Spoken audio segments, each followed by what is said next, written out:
There we go. Hello.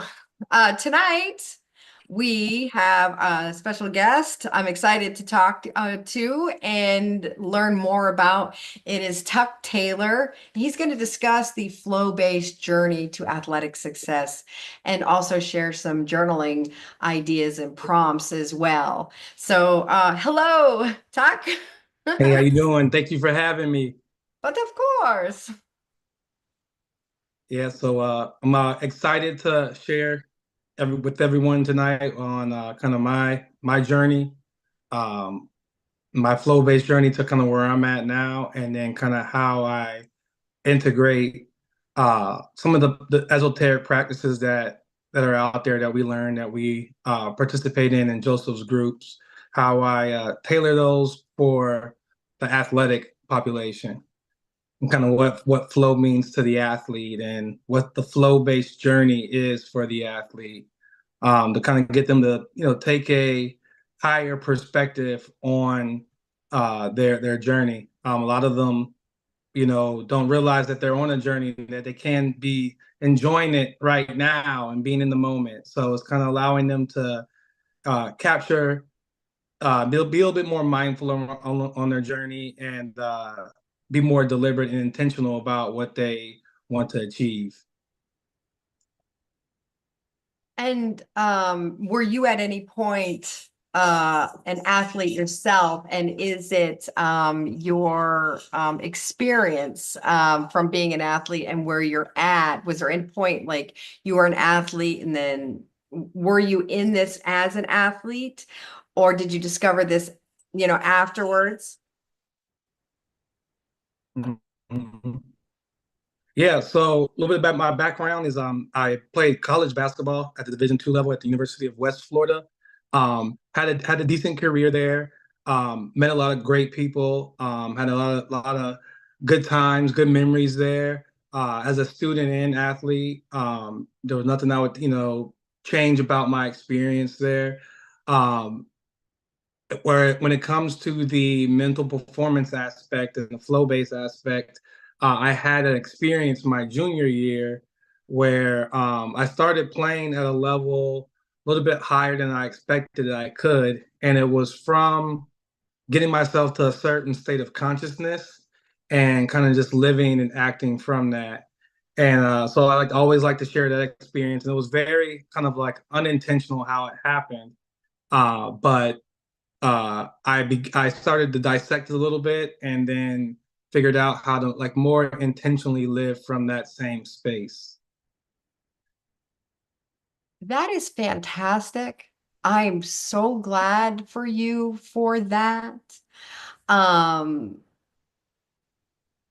that must have been one heck of a ride, and that must have been fantastic as an athlete to perform at peak performance. I can't even imagine what that must have been like. So, um, when you say you kind of stumbled in it, would it be okay if I asked about that? Yes, yes. So let's we can dive deeper into that. So my freshman year, I really didn't play that much. I played sparingly in certain roles. My sophomore year, I actually took a redshirt year where I didn't play, kind of took time off to develop. And then I came back in my junior year is when I had the experience. So the chaos that was around me that led me to like the peace within the game was first our school got hit by a hurricane, like kind of right before the season started. So our season was kind of like right up in the air, or up in the air a little bit, whether we were going to have a season or what we were going to do. Our gym got destroyed. This was Hurricane Ivan back in the day. I don't know if you remember Ivan. We're Floridians, so we know about these hurricanes that come through here. So long story short, hurricane hit. We were sent home for a little bit. They end up reopening schools. Said, "Hey, we're going to still have a season." So kind of started out with that chaos. Amongst that chaos, then I found out my father had prostate cancer during that time, and took away from his ability to work during some of the treatments. So kind of lost his job in the meantime and had to like figure that out. So family was kind of in financial shambles during that time.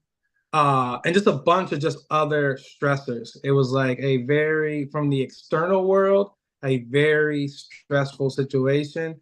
And I told myself that like I want to enjoy basketball. I want to enjoy it this year. Like I'm here because I love the game. I love the team that I had. You know, some of my best friends were on that team, and I was like, I just want to enjoy it. And I went in with the attitude of like no expectations. Let's just see how well I can do based off the training that I've had.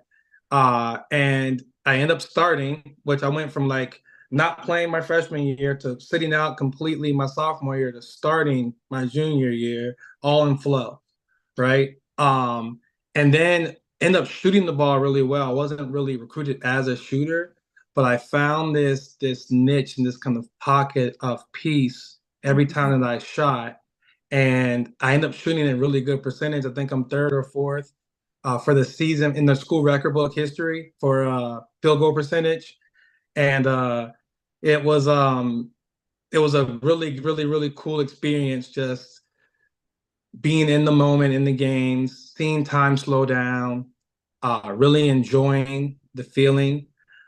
Whether I played well or played neutral or played horrible, I was okay with it. I was fulfilled from just being a college basketball player that got to travel, that got to have these experiences with these athletes, and it was from a basketball standpoint that year, like one of the like best experiences I've had in sports. Really enjoyed it. And that was kind of like unconscious, right? It's like the world kind of pushed me into that piece. I was like, I had so much stress going on around me that I like had to come to that conscious decision of like, if I'm doing anything basketball related, I'm enjoying it, whether it's a road trip, whether it's practice, like this is where I have opportunity to kind of find peace. And by setting that intention, I found peace within the game.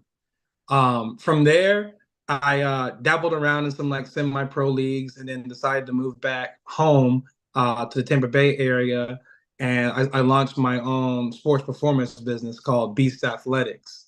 So I had that company for uh, about 14 years actually in total, and just a flow-based journey with that whole experience as well. Once I set the intention to own my own gym, I went through a bridge of incidents that led to me being able to get my own gym within like 2 years of making the intention of like doing it. I would say, yeah, probably 2 years. And it was from, meeting one person to the next person to this person that led me there. And again, it was taking that experience from college and just making sure I was enjoying the moment, enjoying the people that I was working with, enjoying their journey, to their success. And so then quickly manifested my gym within like 2 years. We had up to like 250 members at one point. Just great experience. And seeing and kind of living in that state of flow and the success that I quickly got made me want to give that back as a gift to my members. So in order to even join, I sat them down for like these short little seminars about transformation. And I was more on like the fitness weight loss side when I first entered into it. And so I got to see people show, take a flow-based journey to weight loss. Once they started, understanding the way that their thoughts impacted their body and impacted their outcomes, they started being more conscious about the way that they thought about themselves, what they were saying to themselves, the places that they were going.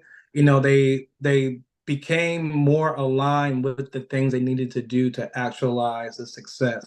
We had multiple people there that lost over 100 pounds. One of my best friends, who ended up being a coach and then the GM of the company, he lost over 150 pounds. So he went from like what looked to be morbidly obese into like a bodybuilder stature.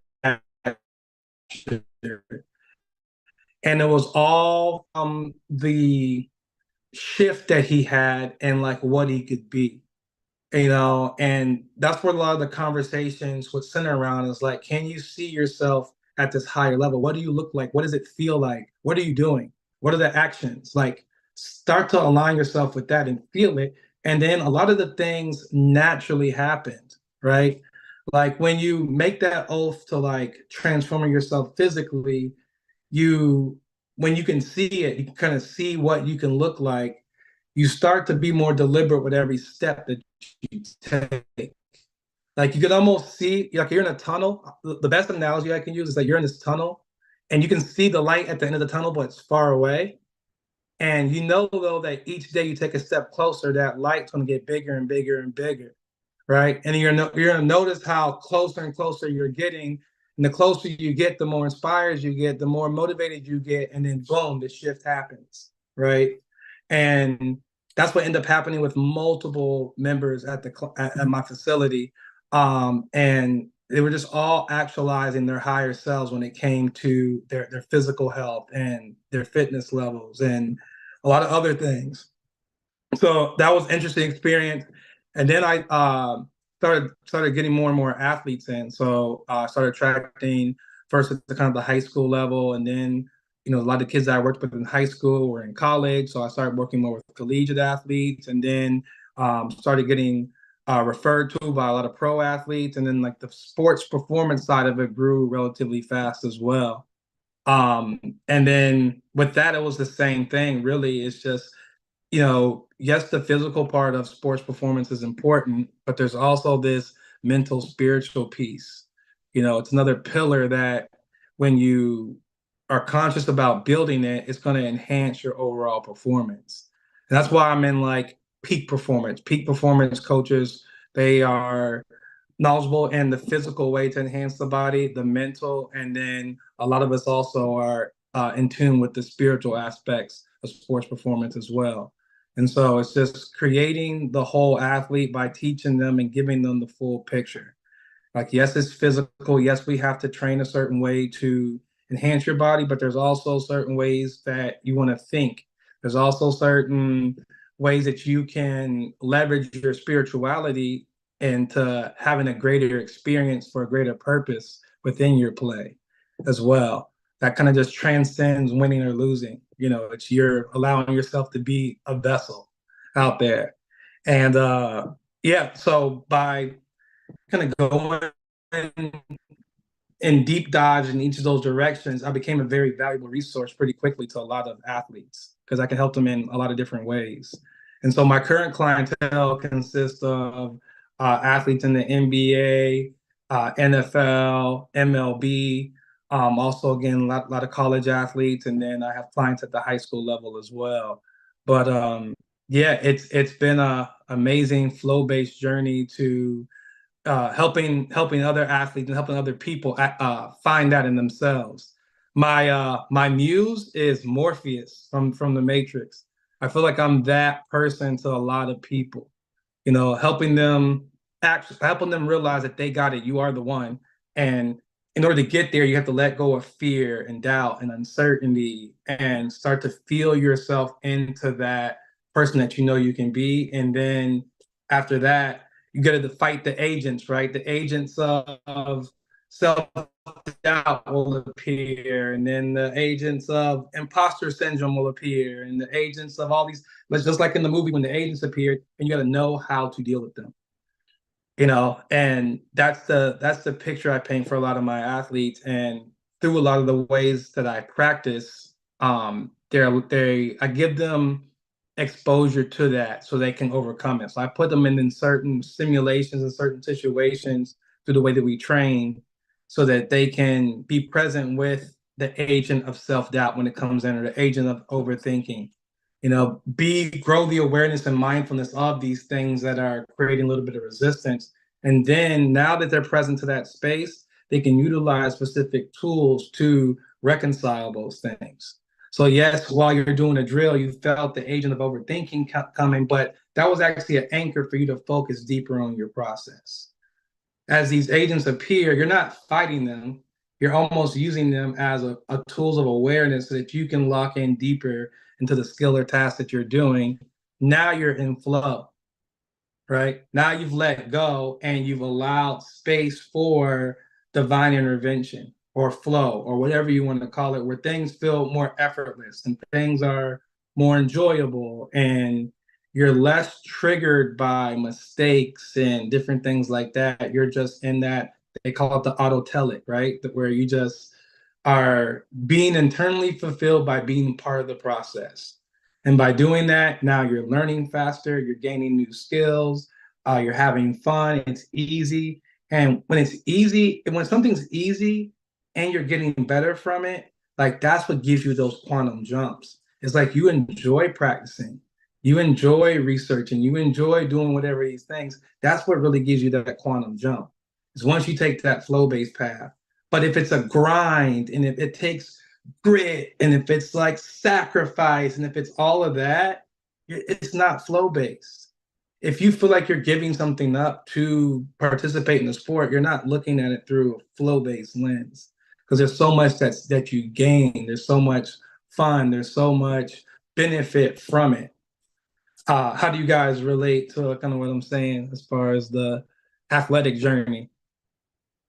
Well, we got people in the chat too, so if you guys want to go ahead and you know, chime in. Myself personally, like I feel like and for the people in the chat room, I'm gonna go ahead and can put the document in there so you can see the journal prompts that he's offering as well. So I just, you know, the truth when you hear it. Mm-hmm. Like the truth has a certain ring to it. Mm-hmm. It's like when you want to tune an instrument, you know when it's off. It's off, Right, it's off right. key. And so as you're talking, I'm really hearing you and everything that you're saying. You're definitely dialed in, tuned in, as Esther Hicks would say, tapped in, Mm-hmm. tuned in, turned Tapped on. in, tuned in. That's right. That's Yeah, right. tapped in, turned on. So, I am just extremely happy for you, and I'm excited about your journey all the way to this point. Mm-hmm. I'm also excited about that you're sharing it with others and that you're excited to share it with others. And that you're like, that's kind of why I'm doing what I'm doing. You can have a party but if no one shows up, how fun is that, right? Right, right, right, So, right, yay, I'm right. having a party. But you want to share it, especially Exactly. if you're this happy and as happy as you are. I just think that's beautiful. And I hear you in every single way. And So I think in like some of the pre-interviews you talked about you are a runner. Like yeah, what's your relationship with like flow-based running and flow-based journeys to athletic success? wow. Athletics. Okay, so I it is a journey in and of itself. All right, I'll share it. I had all right, I'm just gonna be as I am. So here I am. Yes. Here I am. So I had if you really want to hear it though, it might take a couple minutes. Not like 20 or anything, but it might take a few. Are you cool with Yeah, that? I'm open to it. I'm open to it. Like Okay. I like to hear other people talk about their experience and see where things go from there. Okay, perfect. So I had dropped out of high school. I was at like 15 or 15 years old, but after my freshman year, and I had run cross country, and my cross country coach had pulled me to the side and said, I don't know if you know this or not, but you're actually one of the top runners in the state. Oh And wow. I didn't know what that meant because, and I'm not looking to go back and like think as I tell this story, please don't view me like I was a victim, right? I was in Right, right, right. training. I was in a different kind of training, right? Mm-hmm, mm-hmm. Yeah, for up to here. But anyways, I didn't know that because my family you didn't speak of like scholarships and like you could go to college for free and that kind of thing. And then Hmm. so anyways, I did end up dropping out of high school. I did go back. I went to college. I'm a professor now, like this whole thing. Nice. Right? But when I was in nursing school, I had gone to nursing school, and when I was in nursing school, I had told myself that if I had ever had the chance to go back, so now I'm almost 40. And I said, if I ever have the chance to go back on a cross country team again, I'm going to take it. And the way that the semester rolled out was that you went to school from August to May and then full time, like all day, Monday through Friday. And then you Hmm. had 3 months off in the summertime. And I had not run since I was a teenager, and now I'm like almost 40. And and What was your experience when you were running as a teenager? So you were pretty good, and you yeah, probably didn't know that you were that good. Like in preparation for the races, like the racing, like how was that experience then? all I know is this is that I really didn't have a lot of training. Hmm. But I would get into like a zone and I could just Yeah. run forever and everyone Yeah. else would be done running and Hmm. I would still be running. I ended up getting, I don't know if you remember like the presidential physical fitness test or whatever. Right, right. Like I broke like all the records for like the sit-ups and the chin-ups and the running and the whole thing, Hmm. and so yeah, somewhere was this person that just loved to run. And I had told myself that if I had ever had the chance to run on a team again, that I was going to do it. And so I started running around the campus Hmm. at the college. And then this gentleman had stopped me after running for a couple weeks. He's like, "You're pretty good." And I was like, "Oh, okay." And he's like, "Did you know we have a women's cross country team here?" And I was like, no. And I said, "I want to be on it." And he was like, he's like, how old are you? I mean, obviously I wasn't a teenager if I'm like one Right, year from 40. right, right. And I was like, "I want to be on it." He's like, "I don't know." He's like, these are going to be teenagers." And I was like, "I don't care." And he's like, "You're going to have to give us like this resume and this kind of thing and that kind of thing." And I ended up making the team. And I had actually had a grandson already that was in the daycare on the campus. Wow. Yes. So for the physical, because you have to go into the whatever and go get a physical, I hand my grandson to the coach. Wow. And I'm like while I'm getting weighed and getting my eyes and my blood pressure and everything. And then the next day I pulled up and it was like the baseball fields and the athletic building or whatever. And outside was all these teenagers. And I was like, what am I doing? And I almost didn't get out of my car because I was like, ah, they're gonna hate me. And I was like, nope. It's one thing if someone takes something away from you, but if you Hmm. take it away from yourself, that's different. Exactly. So I wasn't about to take it away from me because someone had given it to me. And so I got out of that car and I ran with those girls. And I was so afraid of being last that I never was. And I had never paid attention to any of the college teams in the state. And I'll never Hmm. forget me running. And right in front of me was a girl that had like a little sports bra on with a little, I thought it was a crocodile, but it was the Florida Gators. And Oh, wow. I said, "What are those outfits with the little gators on, like the little crocodiles?" They're like, that's the Florida Gators. So I was running and it like gun would go off. We'd be all in a row and I'm taking off and I'm running with these college girls, like these teenagers. And I guarantee you I was probably the only grandmother running on a college team. That's amazing. Yeah, in the country, I'm sure, pretty sure of that. So, but then I ended up being a coach and inspiring. I loved being with the people, and I think I sensed flow. Definitely not to the sense that you are. I I I don't want to. I'm happy for for what you found as young as you found it. I think I found it in different ways, but not as deep as you, but definitely there's something to that. So, to being an athlete and then finding that they talk about like the runner's high. Is it Yeah, the runner's yeah, high or is it something else, right? But I could right. run for miles and I ended up competing in the area and being one of the top competitive runners in the area, and it was a lot of fun. So, Nice, nice. but But there was. It sounds like there was some. There was. I feel like you were definitely tapping in the flow, but you might not have. When when Joseph talks about flow sensitivity, yeah, I felt like you might not have been fully aware of what you were actually doing. It's just it's a more of an awareness, right. to it. And you can be in it and not know you're in it. You can be out of it and not know you're out of it. You don't know what you I don't would know. now. I Right. would You would now.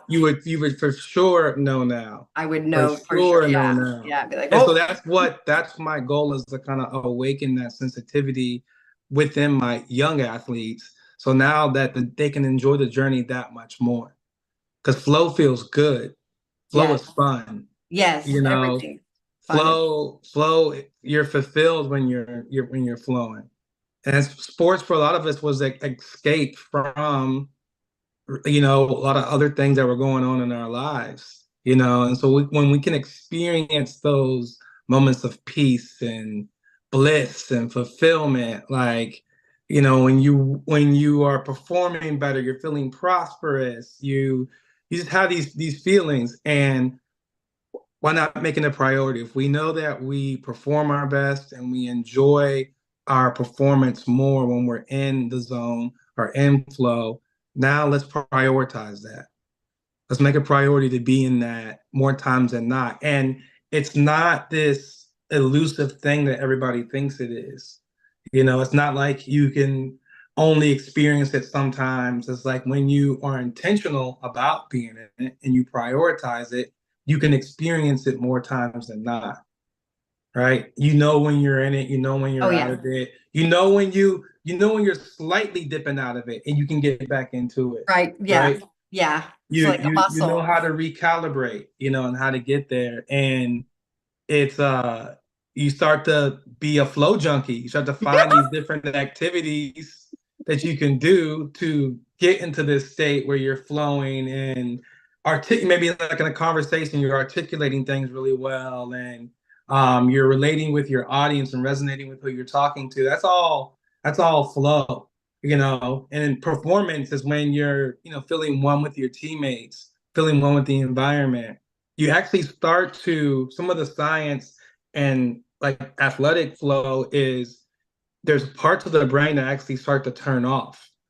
So in these peak moments when you're physically exerting yourself, maybe even in a high stakes environment, maybe a playoff game or championship game, there's this place where you can go to where your sympathetic nervous system is actually on, but the amygdala is turned off, right? And there's other parts of the brain that start to turn off as well, as far as like how you orient yourself in space and time. You forget that you're you. You get like it's called self consciousness. You start to lose self consciousness, like who you are, what you have on, how you're dressed. You start to lose all of that and become so one with the task that you're in. It's a deep dive that time starts to slow down. You start to see things play out in theater. So like you set an intention to do something and then you see yourself do it seamlessly. You feel the way that it's starting to rub off on your teammates and those around you. You start to get into this, like, start to harmonize with your environment to where you can like have these very profound moments within competition. And athletes have the advantage of being in like high stakes environments more so than people that don't compete in sports. Like we as athletes deliberately put ourselves in these situations to like experience a little bit of what might be pre-game anxiety, because we know how to transmute that into focus, right? Like That's what I like, when I saw that you were doing what you're doing, I just jumped on it because like I know my physiology and my body's going to amp up to what's needing to be doing. It's going to raise its frequency, and I can like tap into something greater than myself. And it's the same thing for athletes, especially at the high level. They're just finding these ultimate flow states. Their life is in flow. That's why they play in flow.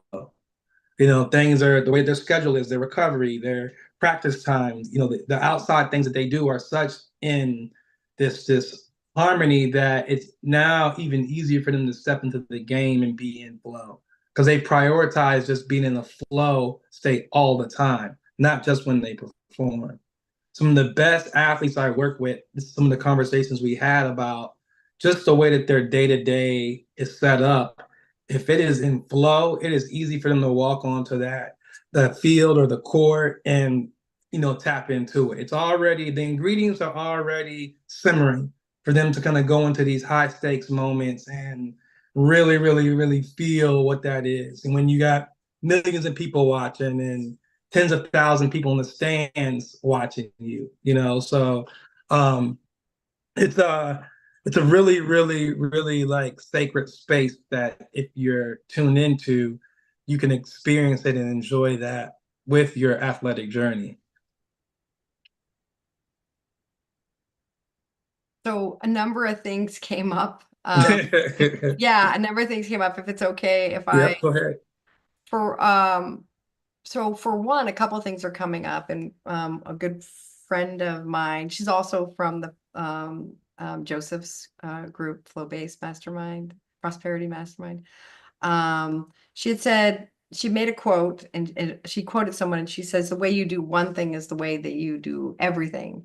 Yes. And so I like that when you're saying like it's not just there, it's here and here, and next thing you know, it's your whole life, and that just sounds awesome to me.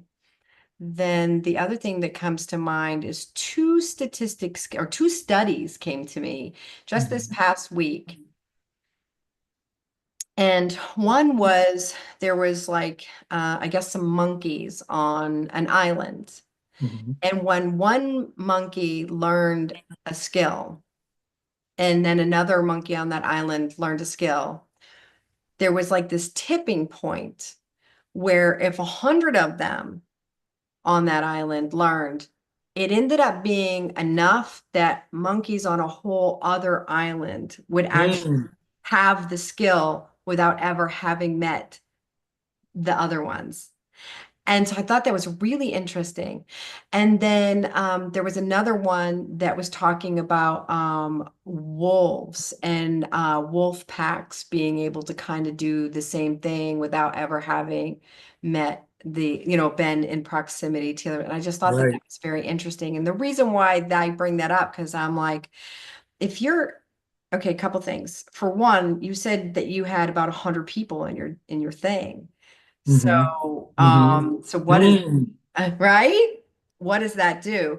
And then I'm thinking like, if you're spot getting different athletes, of course that's making an impact, right? But what happens like if you had, say, like the entire team, right? Like how does that work when you get the whole thing humming? Like that's interesting you say that. So I had an experience with a team that I'll share real quick. One of the stories I love to tell about flow and all that good stuff. So there was a high school softball team. I had a friend that coached the team, and he saw kind of what I was doing and knew the vibes.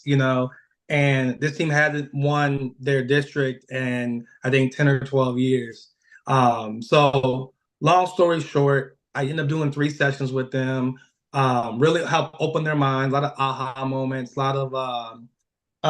lot of things started to click with them as far as like what you're talking about, like team cohesiveness and vibration and acting as if, acting from the state of the wish fulfilled.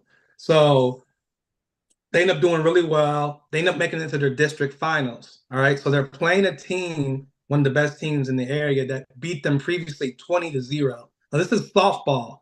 The score was 20-0. Yep. So no, it was 20-2. I'm sorry. It was 20-2. And so they're playing this team again, in their final game, and I get to the game late. The score is 7-0, but the vibe in the dugout, I thought they were winning. Like I thought I was reading the score wrong. It's like the way we're acting, I thought we were up 7-0. I said the coach was like, "No, Tuck, we're losing 7-0." He was the only one stressed. He was the only one stressed in the dugout. He's like, man, he's like, all right. I told him, I said, Coach, I've seen crazier things happen. I like the vibe in here. So Yeah. long story longer, in the score at the end of the game ended up being 14-7. Our team won. We went on a 14-0 streak, unanswered. Once I felt the momentum of the vibe just spilled over, where everybody was beaming, and it took one thing to happen for ourselves. We had a girl hit a home run, and then it was 14 unanswered points after that Nice. for them to win their first district championship, you know. And this was in like 2 innings they did this in. It was Wow. it was, it was one of the best wins that I was able to witness ever, you know, for what happened, the vibe, and just the feeling I had.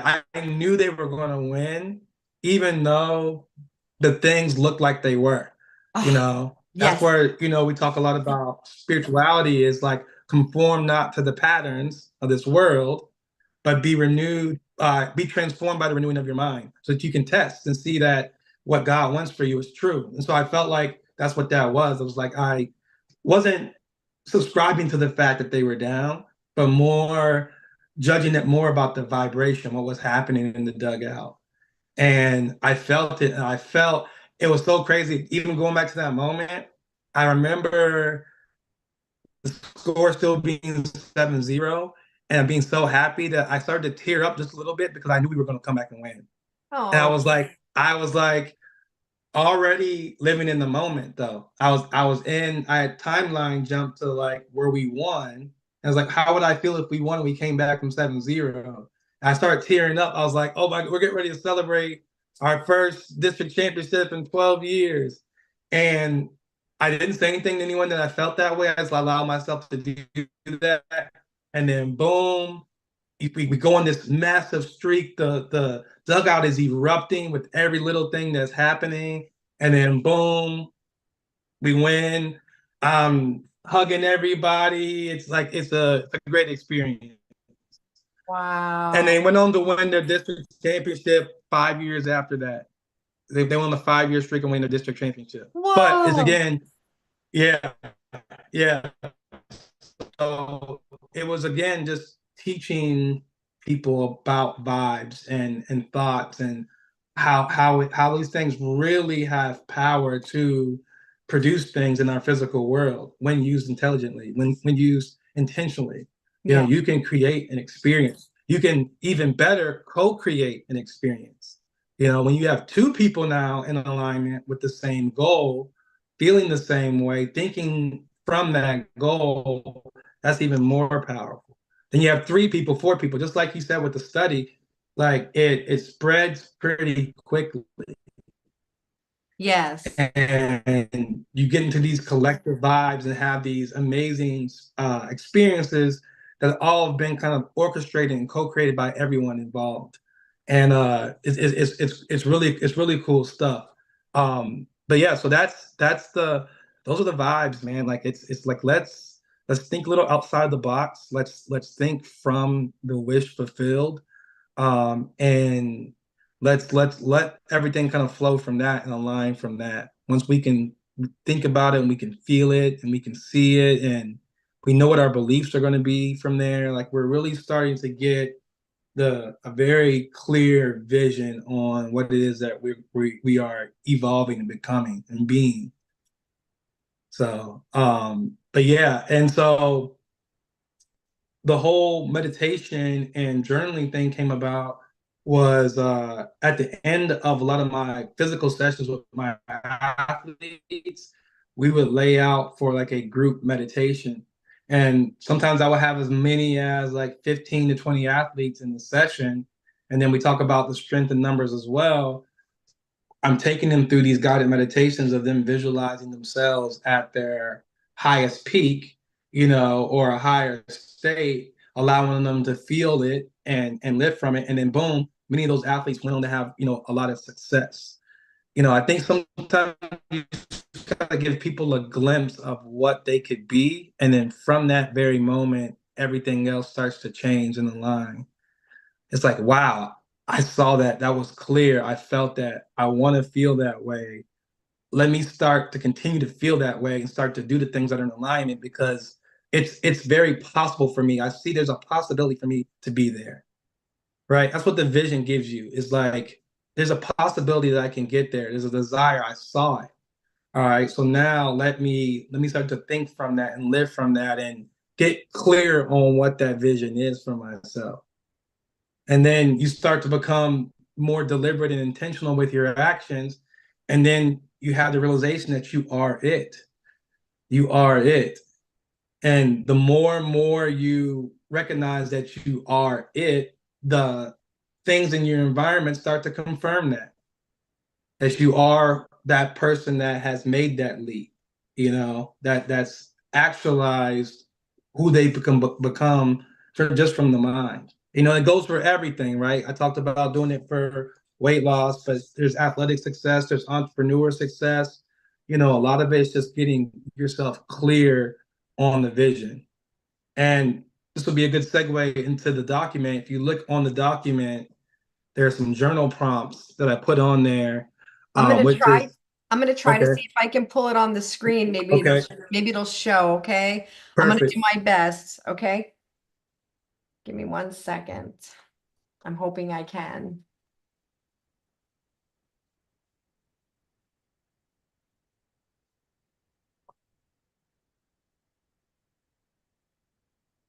Yeah, so while you're pulling it up, I'll kind of tell them a little bit about the Can you journal can you see this? process.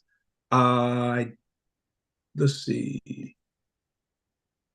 Oh, you might just be able to see yourself, maybe. No, But yeah, I can't see it all right, let me look to see if YouTube anywhere. is showing it. Let me see where.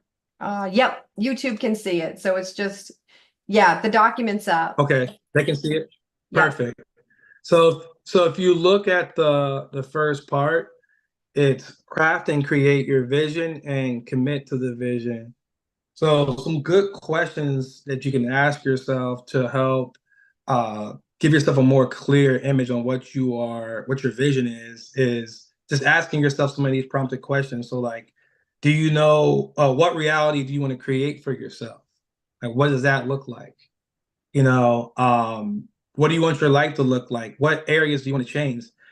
When can you see that change happening? A month from now, 3 months from now, what does it look like? What's the progression to the lead? And also another way to start to live from the wish fulfilled is start creating those statements. Like, I remember when, I could barely play on the JV team, and now I'm the leading scorer on the varsity team. I'll start to create these stories and these narratives that you're going to be telling yourself at this next level. Giving it gratitude for already happening before it happens, right? If it were to happen, you would be grateful. So it's important for you to feel grateful right now, where you're at now on the journey, so that you can continue to bring that future time into the present moment.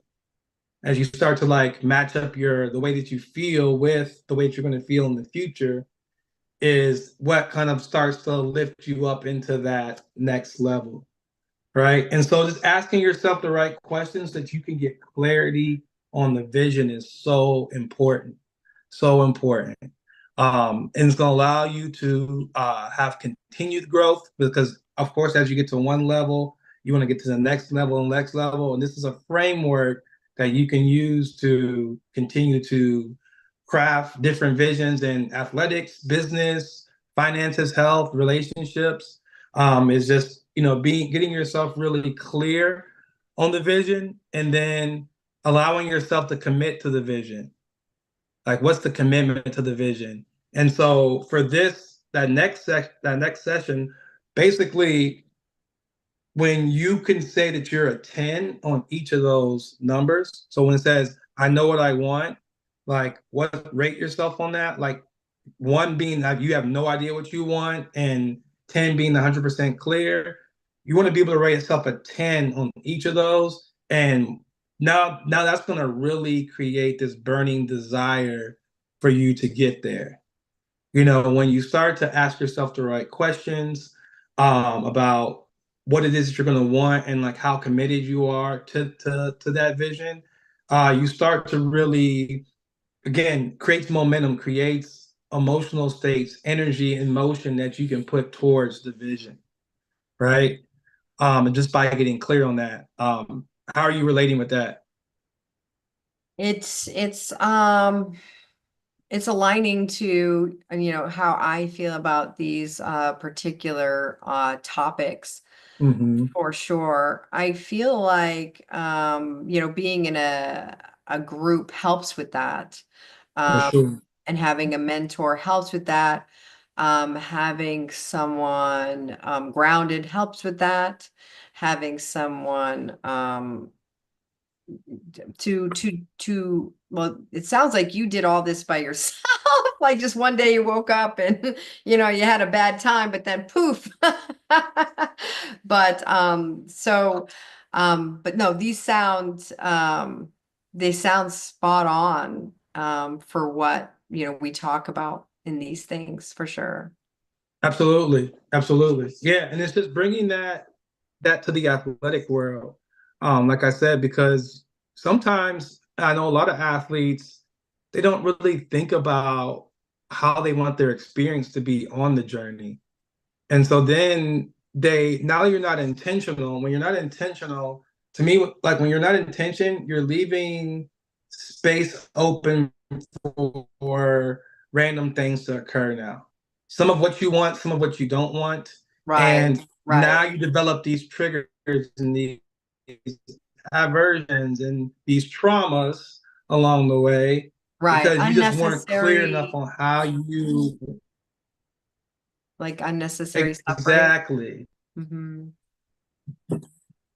Exactly. You know, and one of the big things is like I have this on one of the prompts, but it's like once you also see the vision, are you seeing it clear enough to know like everything that comes with that? And are you okay with everything that comes with that? Right? Because a lot of times we think we want something is because we think like people think we should want that. Oh, Right? This is what you should want at this age. This is what you should be wanting at this age. But it's right. like, is it what you really want from your heart? Right? And then when you get down to the bare bones of it, it's a lot of it's just centered around having just joyous experiences and enjoying each aspect. So for my college athletes, they're big shockers when they get their schedule. You know, it's like 5 a.m. weights, 8 a.m. practice, 9 a.m. classes, 2 p.m. practice, 5 p.m. study hall, Yeah. boom. And they say that they do that every single day. It could become overwhelming. They're like, Coach, bro, like I didn't know it was gonna be like this. And so part of it is like when I'm preparing them for it, my athletes I work with now, it's like this is what life could look like. And don't let it scare you. Find the flow within that. So don't be so worried about practice that you're thinking about practice while you're in class, right? Enjoy class. Enjoy being the moment of there. Then start to be present when you're in practice without thinking about what homework you have to do. So it's just being present with each part of the journey. You find the fun in each part of the journey, and then that creates the flow. And you look back, you're like, whoa, like I did that 5 days out of this week and wasn't that bad. Yeah, I'm a little sore. Yeah, there's initiatives I need to like take care of, but I feel good. Right, right. I feel good. I'm okay. I'm okay. I'm enjoying it. I'm seeing how this is getting me better, you know? And Hmm. then when you find that bliss and that joy along the journey, that now sets up for when it's time for you to perform, for you to flow naturally into that as well, right?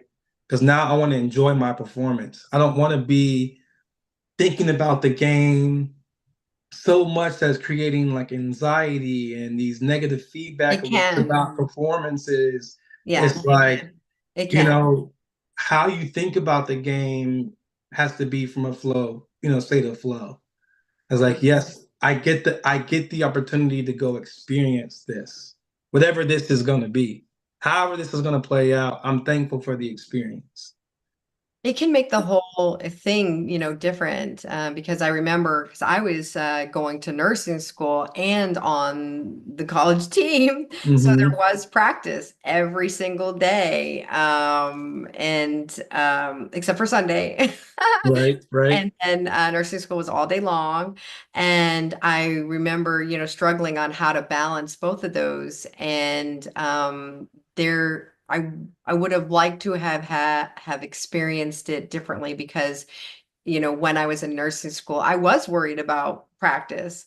When I was in practice, I wasn't worried about nursing school. I was having a lot of fun. I mean, Hmm. unless Hmm. it was like 1 mile repeats and it's like 95 degrees outside.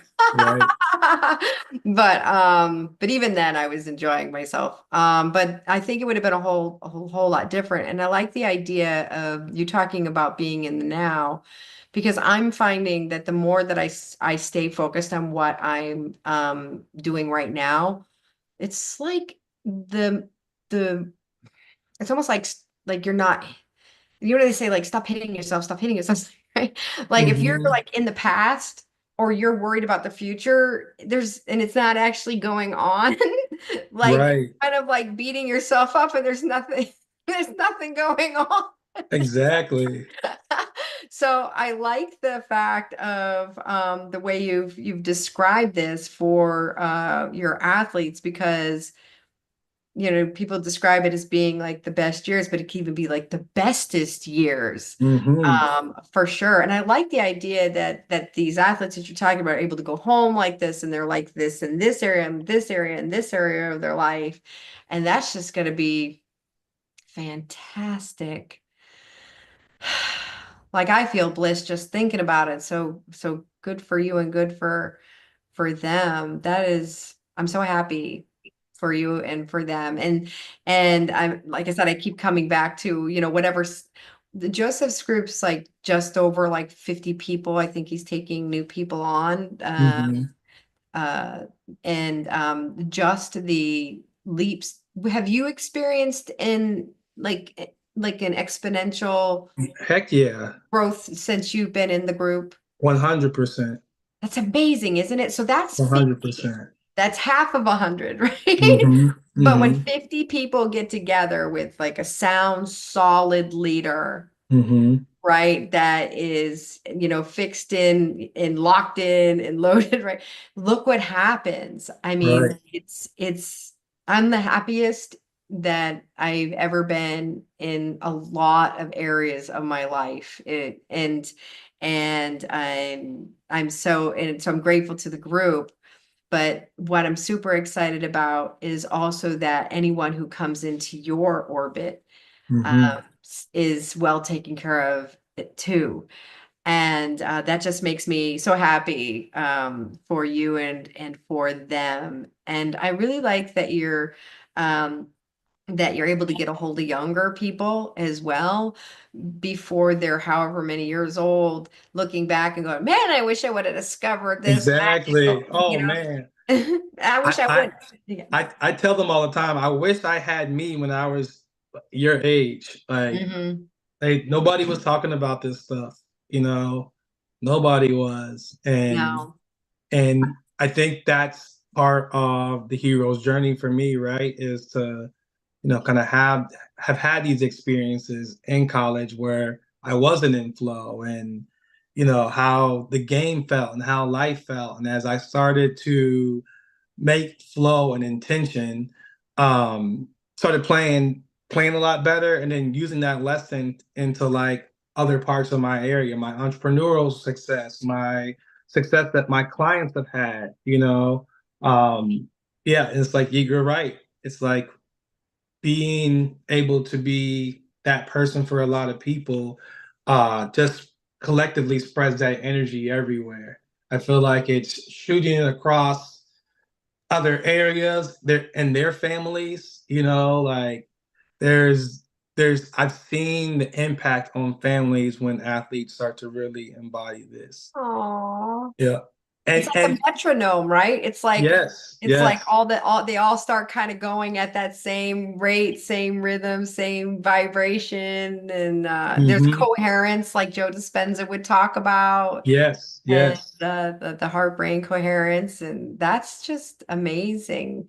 And so it sounds like, have you heard of his walking meditation that he does? yes, And yes, so like I'm almost like wondering like how you might, if you're not already kind of incorporating that. we already are. We already are. Yeah. So we've actually been doing this for a while. It's just one of those synchronistic things that there's so part of my all of my athletes, part of their pregame ritual is a 30-minute walk. And what they do on the walk is once they get in rhythm of the walking, and there's science behind this. Right, right, Once you get in the rhythm of walking, because walking is bilateral in nature, you right. start to create the hemisync in the brain. That's where he talks about the way that you think. You go from divergent thinking to more lateral thinking, right? There's Yes, convergent, divergent, and there's yes. lateral thinking. So now that you're in that state, and there's science behind like this substance called BDNF, brain-derived neurotropic factor. But, Okay. but basically, what it is this magical soup that appears when you do like low intensity to moderate intensity exercise. And what it does, it helps create new connections in the brain and Okay. reconnect old connections. So basically, you're walking, you're lateral thinking. It's the perfect time to now think about your event and think about what triggers might come up to get you out of flow. Right? You're in a great state of problem solving where you're going to problem Yes. solve these things. Well, now And you can receive the answers because you're yes, open. another thing that happens when you're walking, you get what's called transient hypofrontality, which is like the judging part, the part of the brain that judges, the part of the brain that overthinks, the part of the brain that condemns is turned off. So now you can face what you need to face without any shame, without any condemnation, and find quick solutions to it. So I'll give you an example. So once they're in their flow, I'll give you an example of the thing that I do. So I still hoop competitively from time to time. So if I do have a game or I'm going to go play somewhere, I do this, and I think as I'm walking, I was like, what could possibly trigger me and not allow me to enjoy my experience and not being in flow the whole time? So then I might think like, what if I miss multiple shots in a row? That might get me out of flow, right? I might start overthinking. Well, how do I reconcile that? Now, because I'm walking, I'm in this state of like problem solving. You start to create these narratives really quick. Well, it's like, if I miss two shots in a row, does that mean I'm going to have a bad game? No. Is it likely that I could make my third, fourth, and fifth shot? Yep, there's a probability that might happen. Do good players miss multiple shots in a row? Yeah. So then it's like, why am I, making this a big deal when I don't have to? Right? It's actually a better strategy to not give that any attention, to have a game plan ready for failure, essentially. Right. Wow. And so now, another trigger might be I walk in, there's a 6'9" guy in the gym. Like, oh boy, like, am I allowed to guard him? Like, right? That could be a trigger that comes up that disrupts your flow, right? Right. It becomes something that comes very polarized in your environment. Well, how do we depolarize that? How do we make that to where my nervous system does not feel threatened in the environment? Well, it's like he has to guard me too. Oh, I have my set of skills. I have my abilities. I can exploit maybe the fact that he is taller. He might be slower. He might not move as well. Like your brain starts to go into the opposite. And it's like, well, now he's not a threat because I'm the threat. You right. know, Good for you. But it's a way that you can now enter into these high stakes environment and not have any triggers because you're thinking about them before they happen. and you're reconciling them. So when they do happen, they're not taking you out of flow. People think that when you're in flow, you're performing perfectly. It's not the truth. You're still making mistakes. You're just not reacting to them Right. emotionally, which allows you to stay in this state of high focus because now no energy is going into the past. It's Right. full blast in the present moment. Yeah, if you miss, like, if you swing and miss a ball, you can't be thinking about that one you just bit, that you Mm-mm. just missed. You've got to like choke up and get ready to hit the next one. You can't be Right. thinking about the last one. You got to calibrate to the next one. Exactly. You make me want to go take a walk like right now. So Oh, next time you walk, do this. So like I think I will. think I about will. something. You can do this about the lives, your program that you're in now. So you can take a walk and think about what could possibly come up in these sessions that might trigger you or whatever, and set an intention to be in peak flow all episodes. Okay. Like anything that you have coming up that means something to you, it's like a great time to like Okay. walk and reconcile, right? I love tools, Tuck. I love this, and I love the idea of, okay, it's one thing to try to problem solve. For one, you don't want to problem solve when you feel like you have a problem. Mm-hmm. Like that's, it seems like it just keeps getting bigger. Right, It's almost exactly. like it's got an electric. The only thing I can think of is when you're in a thought pattern like that, it's almost like when you have high voltage and it grabs a hold of you and you can't get out of it, right? Mm-hmm. Mm-hmm. It's like the current is that strong. So that's not the time to problem solve. So I like the idea of like, like versus standing in front of my kitchen, maybe doing and doing the dishes or something like that, and being like, and then maybe I would do this if they said that. Like that's not the time. I like the Mm-mm. idea of getting into flow, going for a walk, and I mean that's a twofer. I love like twofers. Like you're going and doing one thing, but you're actually getting another thing out of it, and maybe even another thing. 100%. So 100%. And I love it. that's why it becomes a habit to a lot of them because they're getting a lot out of it. They enjoy it, one, they know they're getting mental clarity, they know they're getting their body also physically activated and ready to go too. You know, and there's depending on where they are, like when my golfers do it, they have some of the pristine looking environments that they're in and just like there's so much to take in and be grateful for, you know. But every player I feel like loves their environment, so it's like a chance for you to like get one with the environment, tap into God mode, and start to really figure things out without being triggered with figuring things out, right? We're able to figure things out without shame or condemnation. Like it is what it is. These triggers aren't who I am. It's just how my body is currently wired based on my current perception of what's going on. That's it. And if I change my perception of what's going on, these things no longer bother me. I'm allowed to enjoy my experience a lot better. But it's like the ability to put yourself in a state where you can do that safely and be able to be self-aware enough to know what really might happen. Like self-awareness is the key to all of this.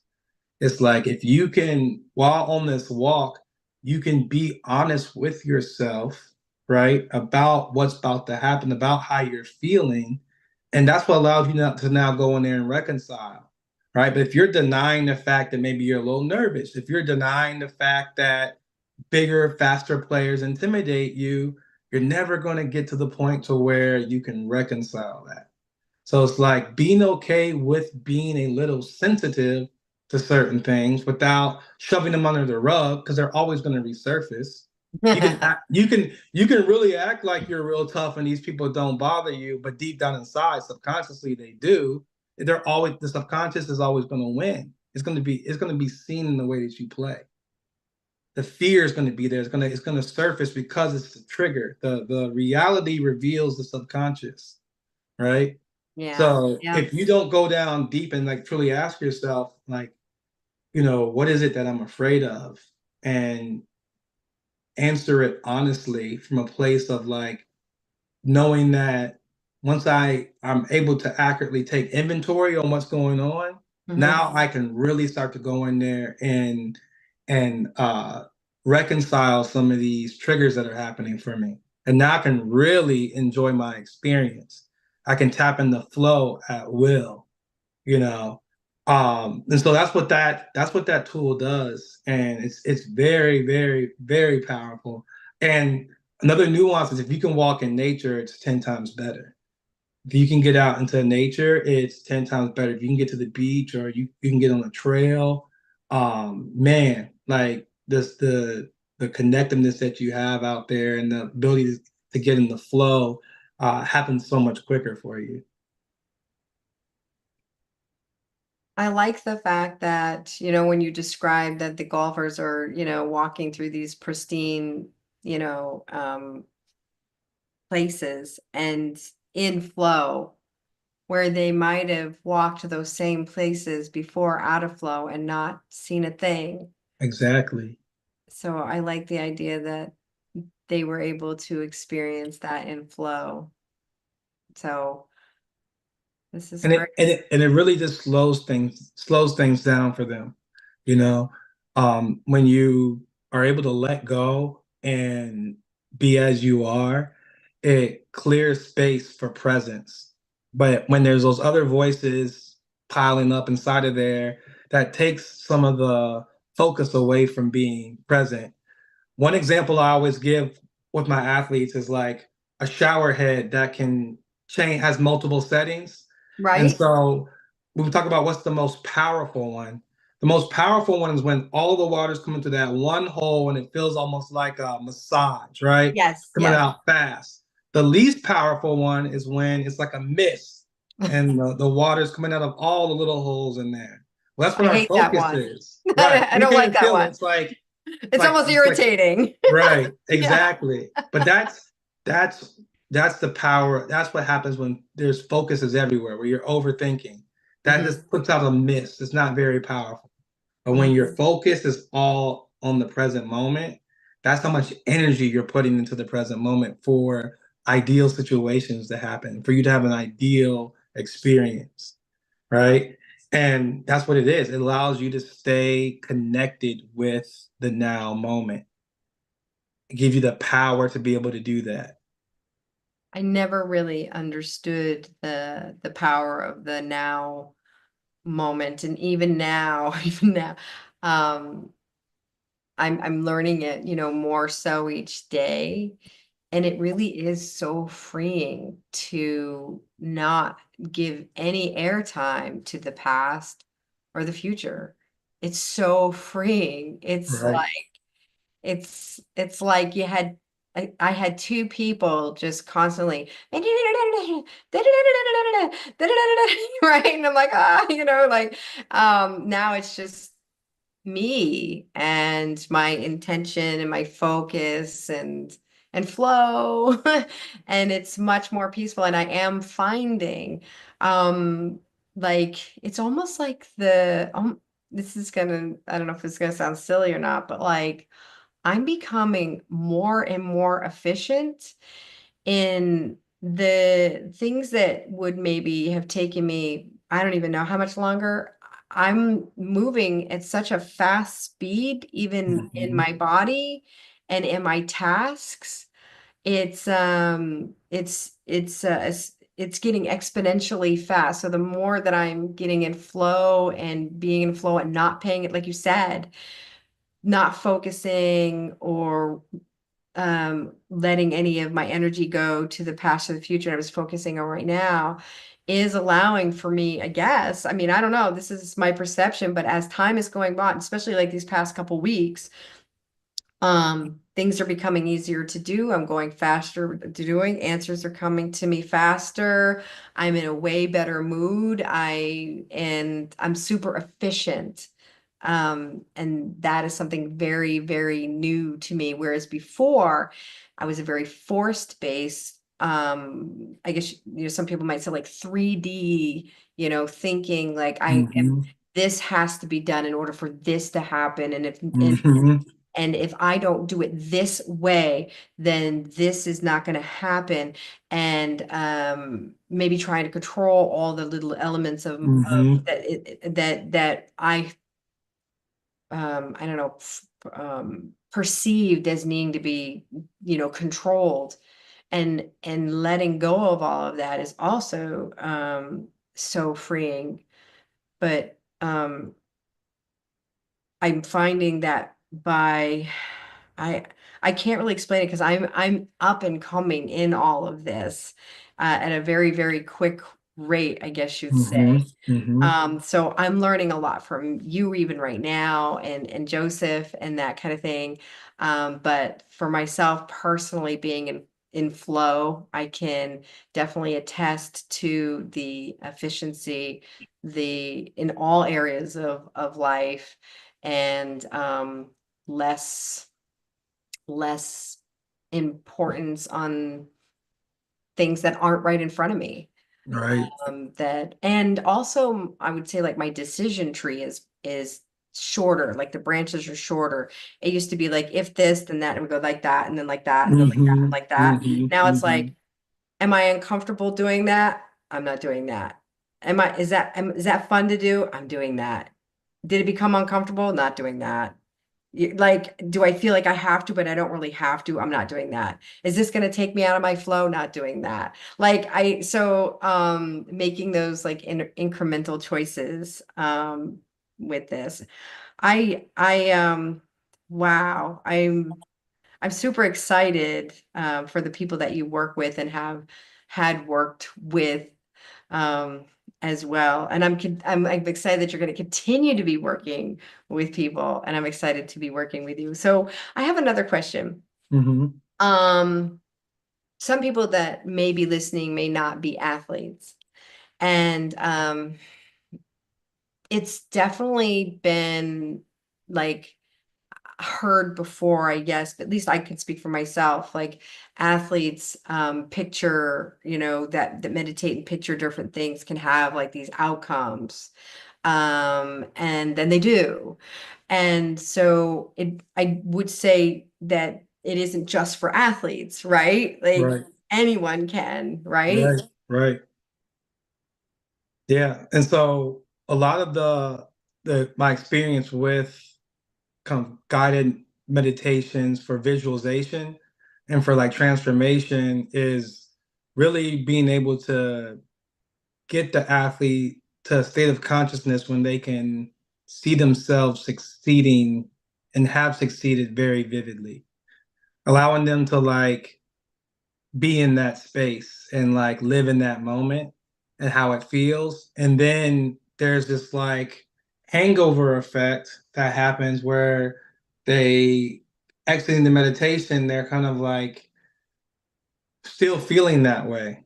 And Okay. then you're engaging in tasks a little bit differently, and you kind of create this little kick in the rear for them to like get to that next level.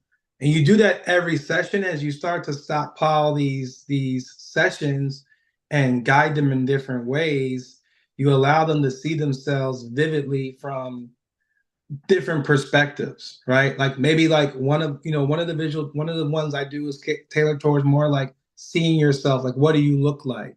What are you driving? Like that type of like how are you playing? You know, then that's when we go into more like what are your beliefs at this level? Like what are you believing maybe differently than you believe right now? Like how does that person on that timeline think? What beliefs have they dropped? What beliefs have they acquired? Yes. What has been the perspective change that allows them to be at this level? A lot of it's like you make the decision that you're going to enjoy the journey, and then bing, you're there, right? Because now you're setting the intention to find joy in everything. It's not like, oh man, I got to go to work today. It's like, oh yeah, I get to go to work today. There's some flow-based tasks I want to engage in. I'm going to engage in some flow-based conversations with my coworkers. Like, it's flow, you know. And then maybe it's you have to go to an event for your child. It's like, all right, let me find the flow pockets that are going to be within there. Now you're being more intentional about everything. You're enjoying it more, and now your bandwidth to do everything now is better. Like you become more efficient. You start taking on new tasks that before, sometimes people are so overwhelmed. Like, if I do one thing different, it's going to be it for me. Right. And then there's some people that's like, oh, like I'm so aware of my growth. I understand I need to do something differently today to get to that spot. It's like you dare to do something different to get to that spot. Like for me, recently, like the new jump that I'm making is one of the things I saw is that my how my schedule looks. So I was like, okay, this is what my schedule is going to look like. And then I feel like I've been okay scheduler, but I was like, I need to upgrade the way that I schedule things. I need to be a bit more in tune with my schedule because it's getting ready to be a lot busier, you know? And so I started, doing scheduling sessions, right? I wasn't doing that before. I'm doing scheduling something. I'm booking more clients because I know where I can put them now. I know, the what the flow is going to look like of the day. I can feel it. I can experience it before the actual event takes place, right? You can kind of see yourself, your evolution on that timeline shift. You can see it in your schedule. You can see the things that are making you better. You can see the things that are going to be flow based and flow inducing. And you might see some challenges along the way. It's like, okay, like this hasn't been the thing that I've liked in the past, but like, how can I find flow in this today? I don't want this to be a flow buster for me. How can I find flow within something that I typically would not enjoy? Right? There's something there. There's delight in everything. There's divinity in everything, right? And you just gotta kind Yeah. of you gotta set yourself to be more aware of those things than the things that you don't like, Yeah. right? You gotta create that filter, right? Of like Yes. really being able to see the things that you do like, and that's when life really starts to be great, right? You start to have these heavenly like experiences because you've harmonized all these different areas in your life. And they're all working towards each other and for each other in harmony to like make you, allow you to be you and do you at your highest level. So it becomes, really, really valuable for them to be able to see that and sense that and feel that in these meditations. Gives them a sneak preview, gives them a glimpse. Can I ask you a question? Yes. So you said that you guys go for a 30-minute walk. Do you meditate first and then walk, or what's going on? The walk is kind of the meditation. Okay. And would you say that, because lately I've been like in this understanding, because you know about like the quantum field and all of that. Yes, Yeah. yes, yes, So yes. lately I've been kind of in this understanding of like when you do an activity as the person that you are, um in the mindset of the person that you're wanting to be, right? Or that you've decided Mm-hmm. to be, or that you are. So Mm-hmm. you've connected to that, whatever that frequency is. 102.9 on the scale, on the radio, Mm-hmm. right? You're like, I'm choosing 102.9. And you're like, Right. here I am. I'm on 102.9. And then you're in there but maybe normally you're like 99.9. Right? But now you're walking is 102.9. I'm really under the impression that the more time you stay in that frequency, it's almost like you're pulling, with that very, very focused awareness, pulling right straight from the quantum field, like you have like this connection. And I can't explain it, but it's just like this sense that I get. What are your thoughts on that? Yeah. So that's basically what you just can pretty summarize basically what I was like saying before is that with clarity where you know where you're going, then you know what you're going to be doing, how you're going to be feeling, and you realize you can start feeling that way right now. That's what creates that initial jump, right? Like that's what creates that initial jump to like, and we're not talking about making the huge jump from like here to here, but at least get you to right here. Mhm. And then to right here. There's all that space that exists between the jump, right? Yes. where you're starting to do different things, and that's where the Bridget incident is happening, right? Like I you almost have what I understand, yes. right. You have like you have the two bridges, the Brit that like what you're doing consciously different, but also what's happening just randomly through the Bridget incidents, right? Right. Like not only do you go to a different place, but now you run into a different person who does this, who knows this. You have this conversation, and now that's something that wouldn't have happened on this timeline, right? Right. By doing one thing different, you're starting that jump.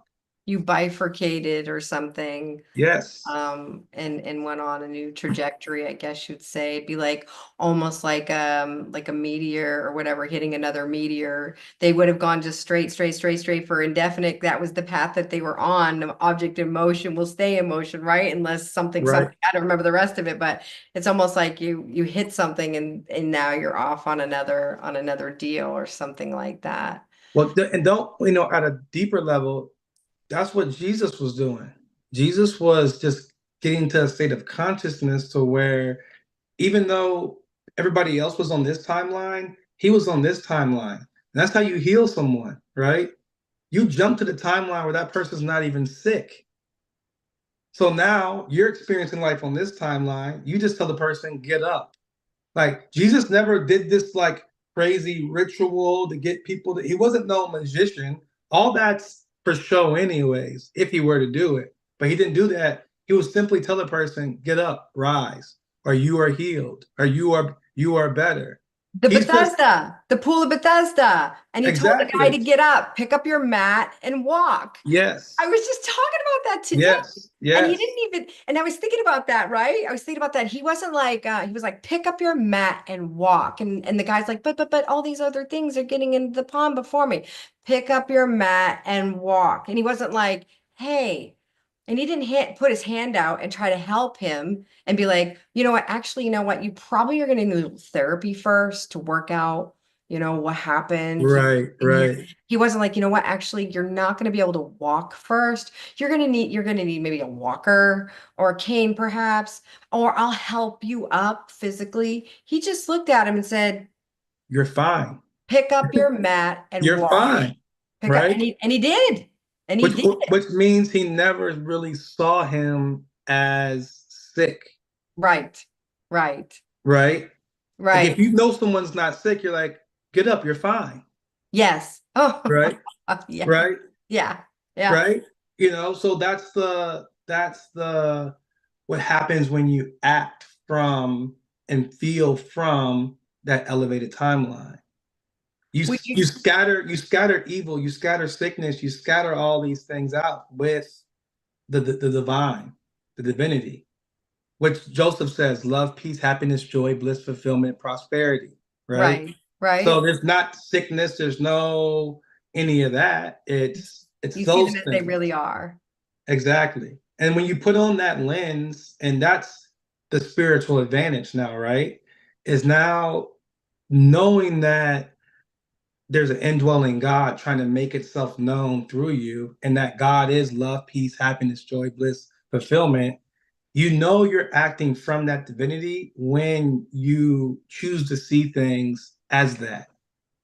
Now you're actually mediating God to yourself. You're strengthening the connection with that. Now that God can now use you as the vessel to do the things that need to be done. He put the desire in your heart for a reason so that you can allow him to show you the way. He put it the desire in your heart for a reason so he could be the one to show you the way. And as you trust more in him, it says he'll be a lamp into your feet and a light into your path so that you can get there, so you can be one with God. This is so great. Thank you. This is a great discussion. So, and that's where my business has kind of taken off this year. We talked about by joining the group. Yes. I remember Joseph was opening up about like some of his old man thinking that he had. And one of the old man thinking was I shouldn't talk about God. I shouldn't talk about religion. People are going to make nasty comments about me. And once he realized that was a false premise, and that what felt resident to him was that the Bible and God and all of this is very relevant and a lot of people will resonate with it. There's a truth to it, right? Like you talk about the vibration, that little nuances. There's something that feels right about this, Yeah, yeah, right? And yeah. so why not allow yourself to do it? And that's what, literally starting January of this year, I started doing it. And a lot of my athletes had these experiences that they just can't explain with words.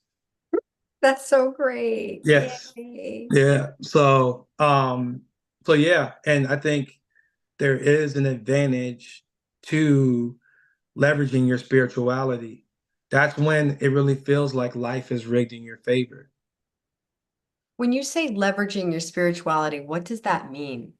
So this is what I mean about it. So I had a lot of athletes that were, had faith, had spirituality, but when it came to their sport, it's like, let me try to do everything. I gotta work out. These are hardworking athletes that I work with, right? Right, right. So they're very adamant about working out and doing the physical things, right? But when it comes to performance, when it comes to game day, you really have to let go. There's the state of consciousness when you're practicing Hmm. and doing the other things is so much different than the state of consciousness that you have to leverage when you perform.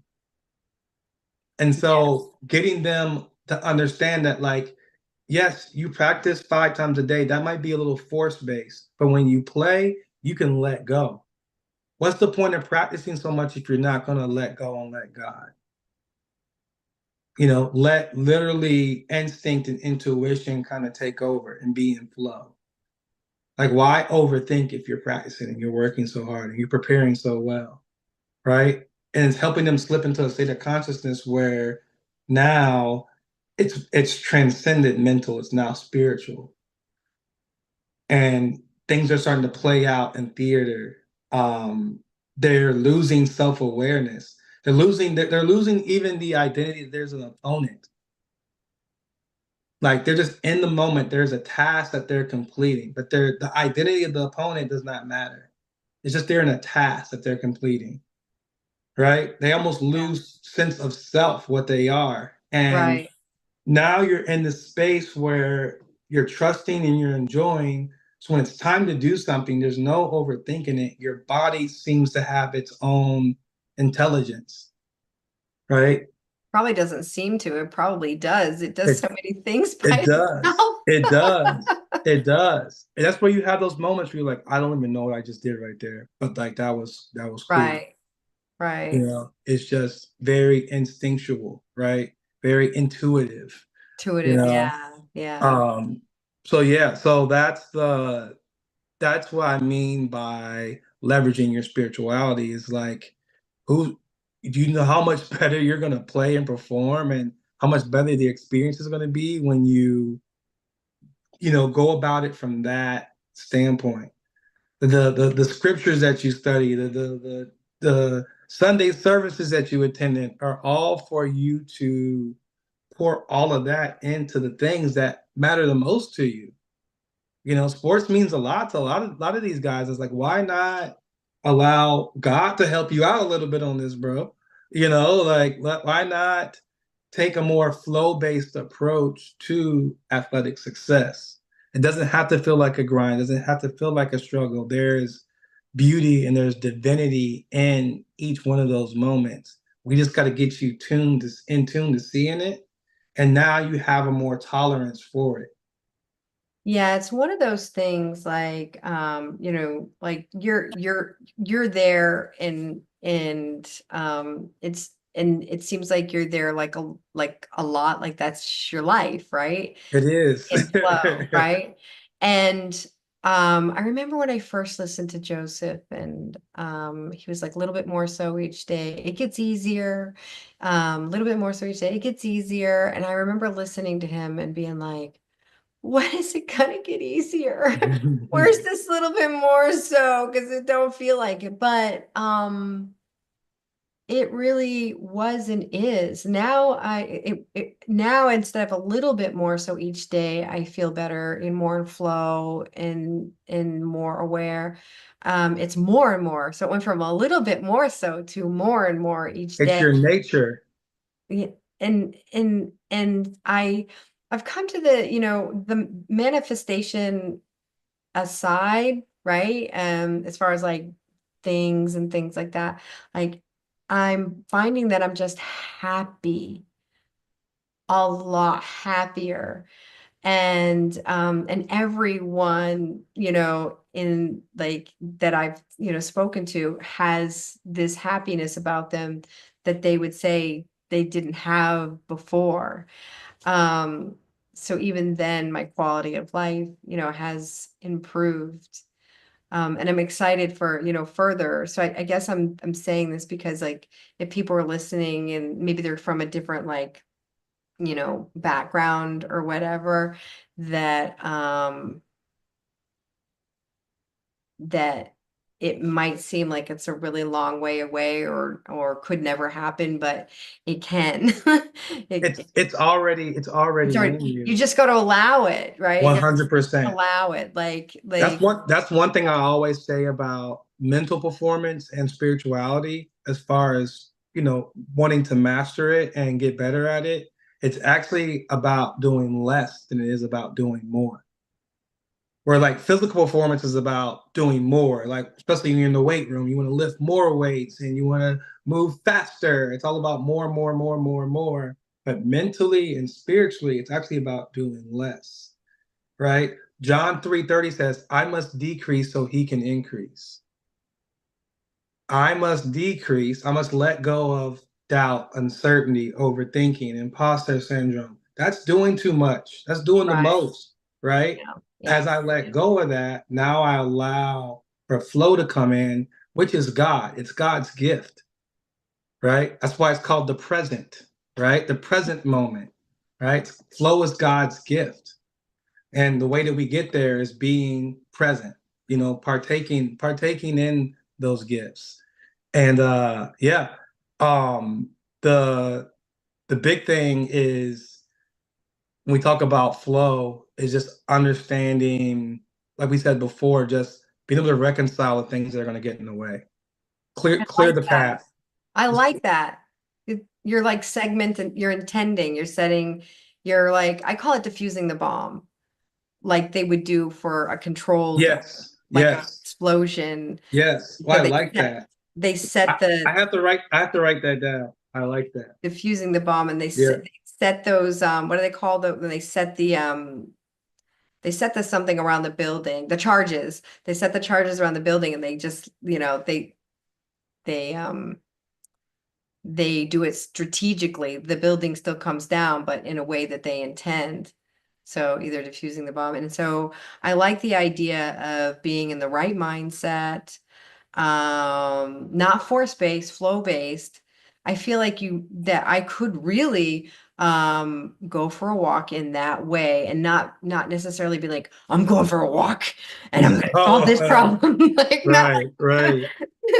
so not like that, but I feel like if I was open and allowing and listening and receiving, like, and just be like, I'm going to be open, and then maybe, when I got into a good place, then I might start considering, different things. And like the way that you described, I can see that definitely happening for me. And I feel like that's a very, very good way to hear like the still small voice or Yes, allow yes, for yes. that. And it's a great place to make a decision from. Um, so if anyone, everyone has ever hears me say, I'll be right back, I'm feeling I'm going for a walk. Yes, yes. I really like that. I like everything that you are offering and yes. So you have a meditation I think you wanted to do. Yes, yes. Did So you it's want to do that now, or did you have other things you wanted to cover? Because we didn't discuss like when does, segment or that kind of thing. So I want to make sure that I'm not directing it away from what you would like to oh talk about. no. No, I'm prepared to do it whenever we're ready. But Did I you wanted go ahead. did you want me to scroll for people to see the rest of this document on the screen, like, Yeah, or so the rest of the document, what we can go over those things really quick. sure. So I think we left off at committing to the vision, right? We wanted to kind of get Yep. 10 on all of those. Like a Uh, rate yourself 1 to 10. Yep. yeah, you want to, and your goal is to be able to be at a 10 to 10. So that's when you're really, really clear and you're gonna align very naturally to uh what's you're aligned very naturally to the things that need to be done to elevate to that next level. Hey, Todd. Uh yeah, Someone in the chat said they're walking right now listening. nice, nice, That's nice. That's the awesome. best. That's the Shout best. out. That's the best. Yay. Go flow. That's the best. Yay. I feel like too walking is like your body is this like it's almost like a dog. You gotta take it for a walk and then keep it busy and then tap into your mind while you're walking. Because walking is very, especially when you know the route, you can Hmm. almost feel a point where it's like, I don't know how I'm moving my body. Like it's Right. just moving itself, right? And Yeah. that's when it's a good time to now prompt yourself with a question. What Yes. might trigger me in this next event, this next segment that I'm going into, Yes. right? I like pre-paving ahead of time, Yes, pre-paving what I'm about to get into, and set that intention. yes, And I think Joseph's been pointing to this as well, like before you go into a situation, see it as ideal for everybody basically, and then during it same thing, and then afterwards reflect back on it from the same place. But I really like the walk thing because that doesn't feel force based, no, it doesn't. like you're sitting there going, I'm going into this situation and I really gotta see everyone ideal. Like that's not, No, it's not how, or right, please let me see everybody right, ideal, or I hope I see everybody right. ideal. It's like you already are seeing them ideal because Yeah, you're ideal. exactly, Yay. exactly. I call it putting on the lens of God while you're Oh, walking too. I love that. So it's where it's like this is you and this is God. As you put on the lens of God, it starts to purify and reconcile those illusions, right? Like Yes. uncertainty is an illusion, self-doubt is an illusion. So if you're seeing those illusions, it means you don't have the eyes of God on. You put them on there, and like Joseph says, those illusions appeared to disappear. He's such a master with the They word. appeared to disappear, right? And those are Yes. and with the Matrix, that's the Matrix analogy. Those agents appeared to disappear. I transcend those. Right. I don't fight them. I transcend those emotions, right? Right. Because if Yes. you there's a scene in the Matrix where he tries to fight the agents and they Yes. just kept multiplying and multiplying and He did. multiplying. And then Right. finally he just went boom and he flew away. He's Yeah. like, I Bye. don't need to fight these guys. Like I transcend this. I transcend these emotions. These are just Right. emotions, These are just illusions. Like I know as I am. And then going biblically, be still and know that I am. I love that. Even though you're walking, your Mhm. mind is still still. There's a stillness about your mind that you're connecting with, right? Yeah. Yeah. You're stilling the waters of your mind. I feel like that might be what the pool of Bethesda is the waters of your mind that you need to be still. Mm, Other thoughts are jumping in. He's like, this, I like everyone's that. getting in there before me. Everyone's getting in there before me. And I think that's the other thoughts but you're basically like excuses that are making it into the water before him. And he's like, I can't walk. And, oh no, there goes another thing, and there goes, I can't. So I feel like you're stilling that water. And it's, yeah. So that's kind of where I am I today. like that. I like that. I like that analogy. And a lot of the stories in the Bible could have been metaphors, things for us to really look deeper into. I think also when you are into a little bit of metaphysics and quantum physics, and then you revisit the Bible, Yeah. you it appears differently. It's almost like there was a code in there that you had to be at a certain frequency to really understand Oh, most definitely. what and why these things are being said. Can I ask you a question? Yes. When he says, pick up your mat and walk, why do you think he wants him to take the mat? Why doesn't he just say, Mm. get up and walk? I'm curious about the mat. Maybe Jesus was a neat freak and was like, don't leave your stuff laying around here, Yeah, don't buddy. leave that around. Don't be that guy. Pick up Don't your be that mat and guy. walk. I want to know that. I want to know why he said the mat. Like, what does the mat symbolize? Right, right. No, that's definitely intriguing. When you look at the words that were spoken, if there's Yeah, I any don't know. if there's any hidden meaning into that. Yeah, because I mean, why the mat? Like, that was a command. Pick up your Right, mat and walk. right. I wasn't like, hey, I was wondering, would you like to get up and walk with me? He It's didn't even see him being sick. Like nope. that's the thing. Like, Right. and same thing, I look at the same thing with the water into the wine and the wine situation and the feeding the multitudes. It's like all of that is he's just timeline hopping. He's like, all right, I gotta get water into wine. Let me just timeline hop to where this is the same wedding, but everybody's drinking wine. Boom, there it is. There's feeding the multitudes. We only have 12 loaves and however many fish. Let me timeline hop to this. Feel like we caught a bunch of stuff and everybody was fed and full, and we had leftovers. We had more leftovers than we had when we started, right? There was more left over than the 5 loaves. Like something happened. These What these if he didn't? What if everyone did? collectively again, There you right? go. What if it Right? wasn't just maybe they all went together where there Boom. was a scene where they allowed themselves to experience everyone having enough. 100%. And then they did. They all collectively went to that timeline. Yeah, but you would never, it wasn't like all of a sudden you're like, you push an elevator button and you're like, No, I'm you going on just this timeline now. right, You're right. It just, doesn't work that way. no. It doesn't work that way. Yeah. What little segue into the meditation that I Yes. do, kind of giving a preview is it's a guided journey. We start out with relaxing the body, focusing on the breath, relaxing the body, and then leveraging the imagination. I think guided meditations where you guide the body in that way is very analogous to walking, where Okay. you get into that rhythm, you get into that flow, and you kind of lose awareness of the body. In meditation, you're going to lose awareness of your body, your actual physical body. So getting to that state, and then now the imagination is going to be very vivid. You're in a flow state. So again, we still have some of the ability to think more laterally, right? And now see things through an infinite scope, right? Because we have our imagination, which probably is the key of tapping into the quantum, right? Being Yes. able to see, because anything that you can see in your imagination pretty much exists on the quantum.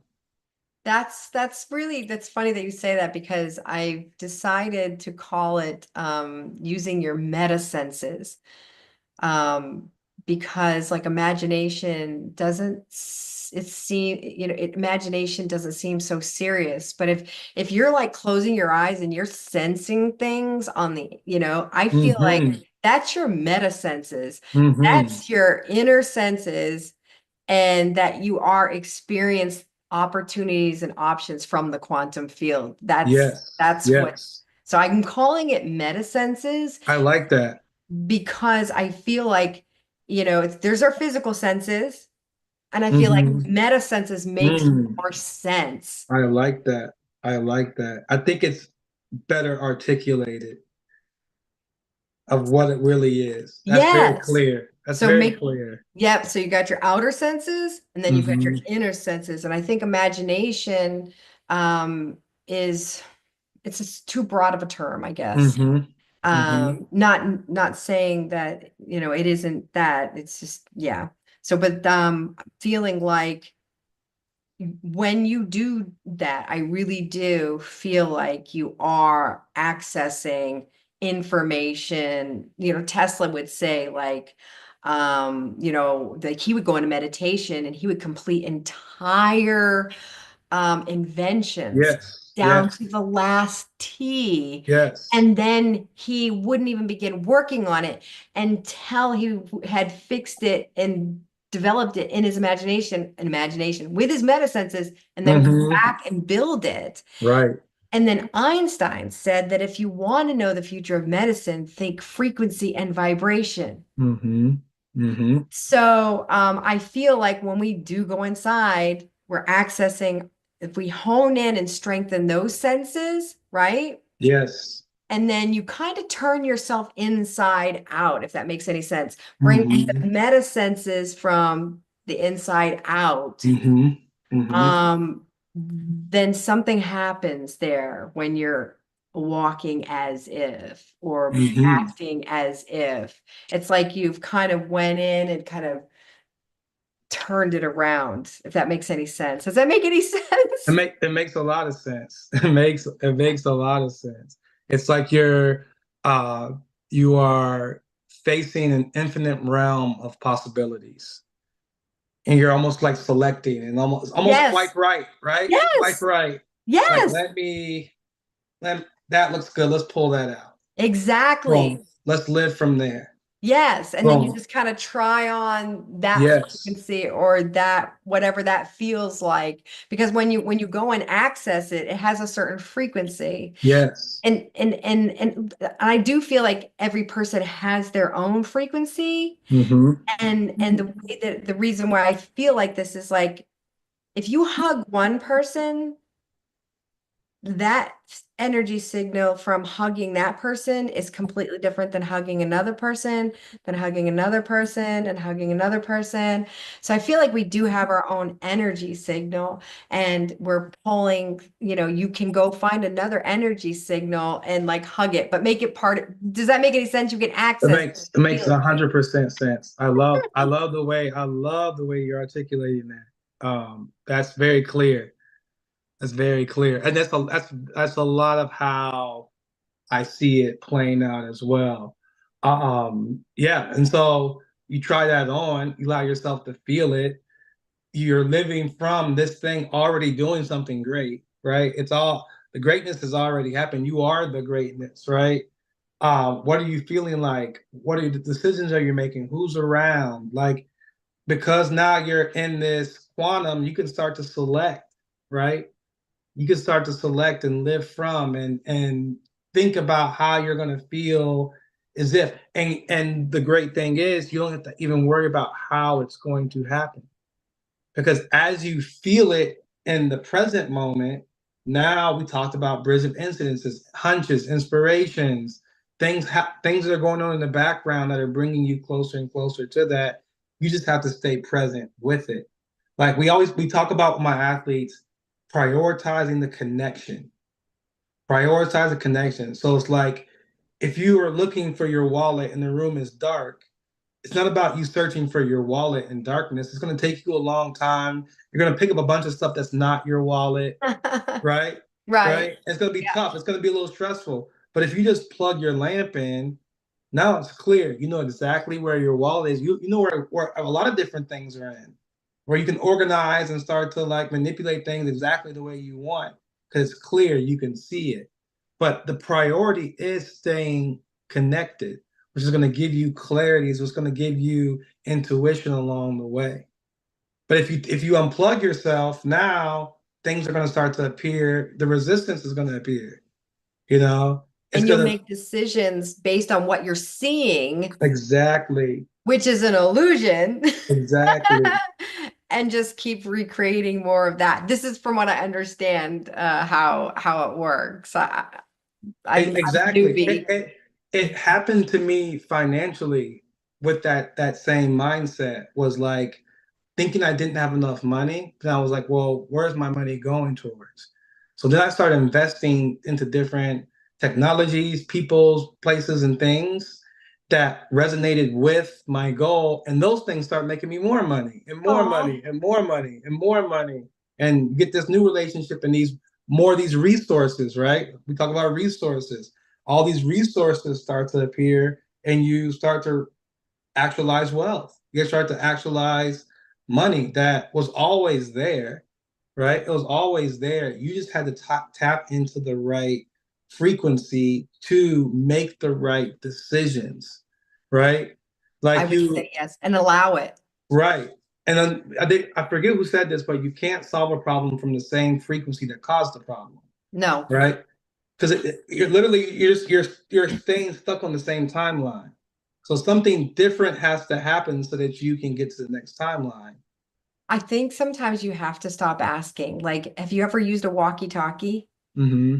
So you Mm-hmm. push to talk, which is Mm-hmm. like asking, I really want that money. I really want that money. I really want that money. I really want that money. And they can't send anything back to you because your finger's on the talk button, 100%. ask button, and you let it off, and then you can receive. I would, 100%. 100%.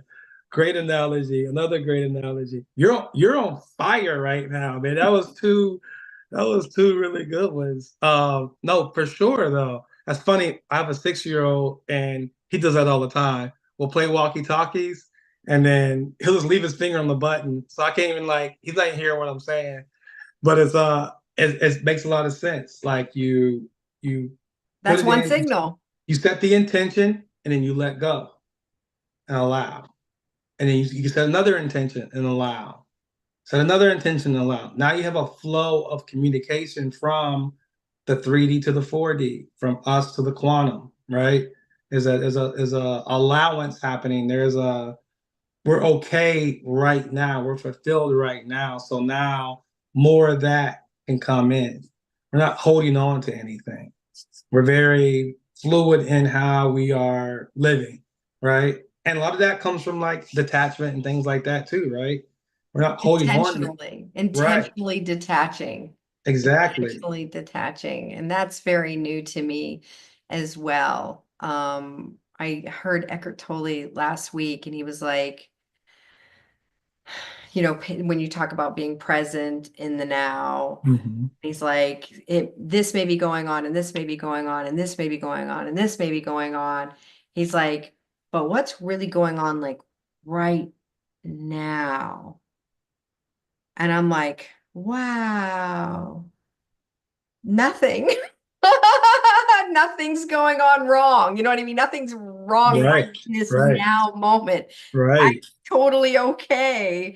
I'm just doing a bunch of worrying and planning and forcing and that kind of thing. And yes. The peace, I tell my athletes, the peace is in the process.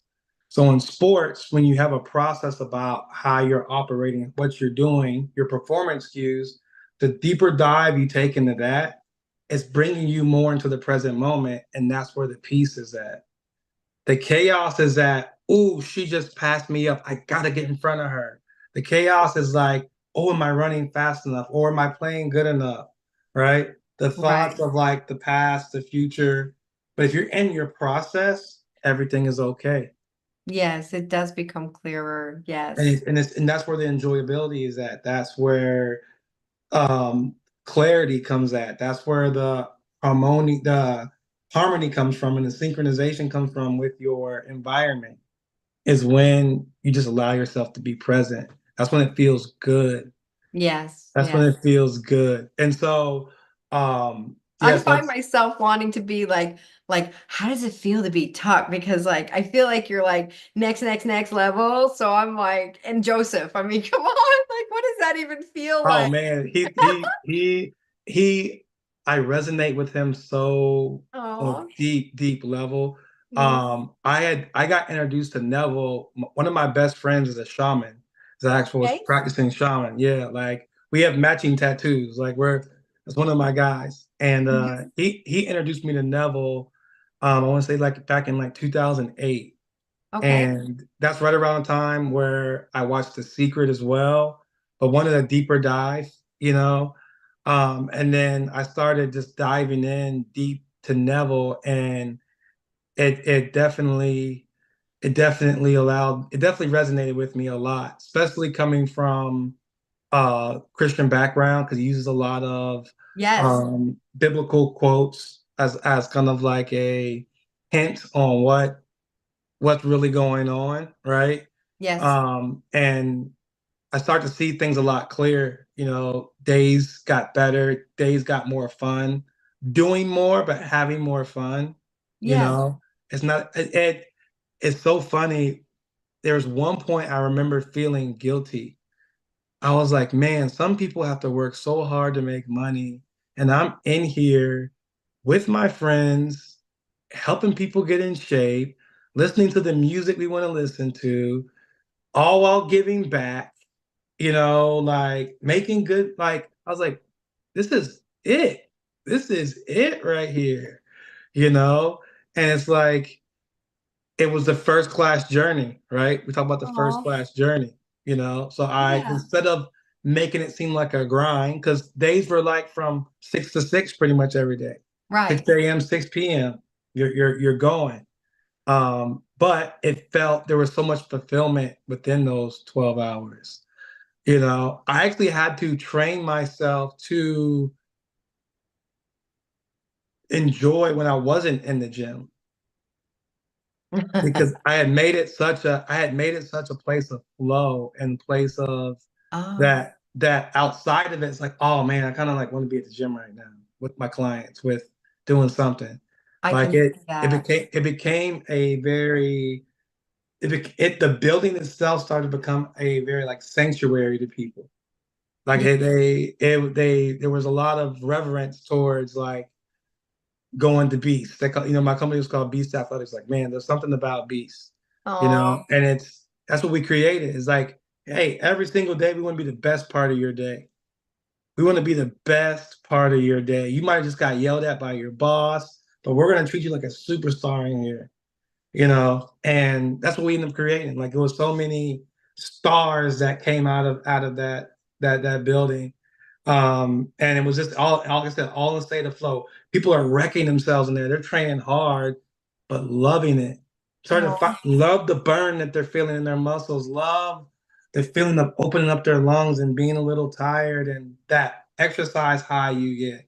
But then doing it with a community, you know, and feeling the endorphins, like when Joseph talks about the neurotransmitters involved in flow, we had all of them firing, you know, yeah. And like then mine.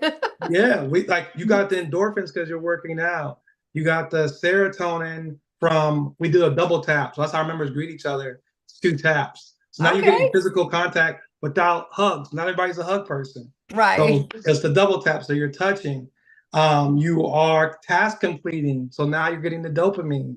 Oh So boy. you're literally getting a kick of like hardcore neurotransmitters by working out with the group under the same vibration, same intention of everybody getting better, having a good time, without any shame or condemnation, being safe. And that's why so much good came out of the place. That is fantastic. That is fantastic. Yeah. So I'm excited to dive into the meditation. Yeah, let's do that. Yeah. So What would you like me to do? What do I need to do? What do we need to do? Mika's actually walking right now. He said it's 5:30 a.m. I believe he's in Greece. nice. So I'm gonna turn my light out just so I can get into a good state. Okay. Um, if everybody take like the next 2 minutes just to get comfortable, and then you can do this while you're walking as well.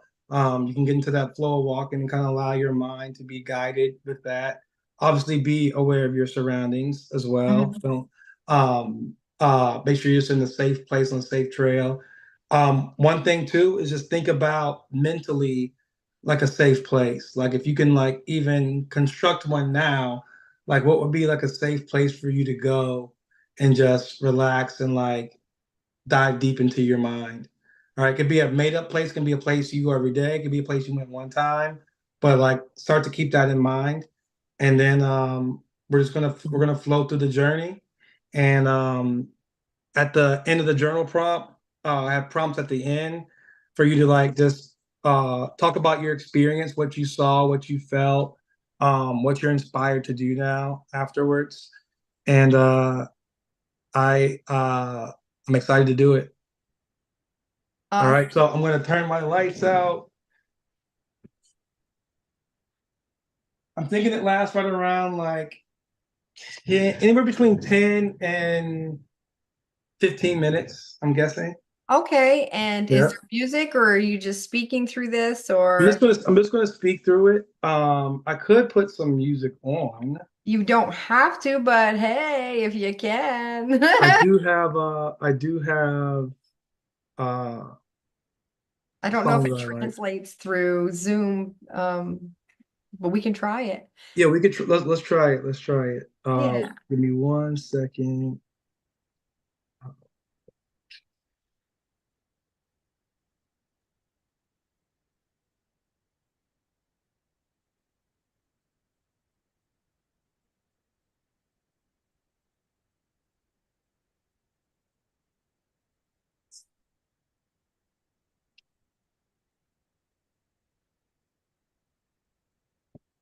Oh, I better not try it because I think it's gonna have ads. I don't want the ads to come in. That's okay. What is it for? Just That's kidding. that's okay. That's okay. All right. Okay. So we'll go no music. So go ahead and get comfortable. And first thing I want you to do is just keeping your eyes open. All right. Just feel yourself into the place that you're in. Be aware of the current environment that you're in as well. Just kind of take note of different things in your environment. And then I want you to now just fixate your attention on something that's not moving. So it's going to fixate all of your energy, all your focus on something that's not moving. And then I want you to slowly close your eyes. And then when I tell you to, I want you to open your eyes and find that object that you were fixated on. Go ahead and open up, find it.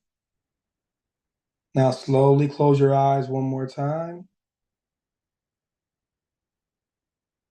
And now we're going to take our conscious awareness and we're going to focus on the breath. And so I'm not going to ask you to breathe at any tempo or anything like that, but I want you just to be aware of how you're breathing now.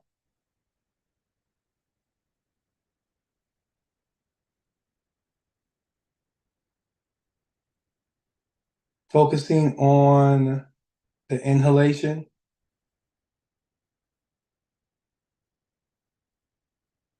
feeling that air rush in your nose, down your throat, filling up your lungs and your diaphragm.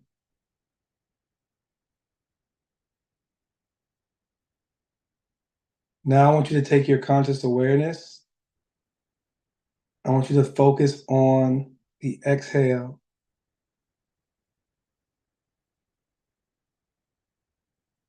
So as you exhale, you can feel the air leaving the diaphragm, leaving the lungs, exiting throughout the nose.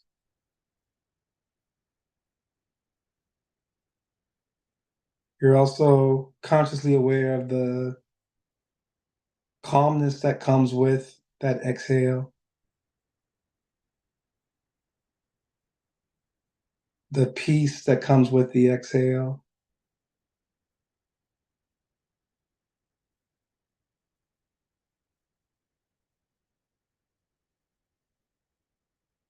Now we're going to take your conscious awareness and we're going to focus on relaxing the physical body. So we're going to focus on a certain region, and then using that exhale, I want you to send a signal to those muscles, tendons, and ligaments in that area to release and relax. So first, we're going to focus our conscious awareness to the top of the head, scalp. And on your next exhale, I want you to send a signal to the muscles, tendons, and ligaments to release and relax.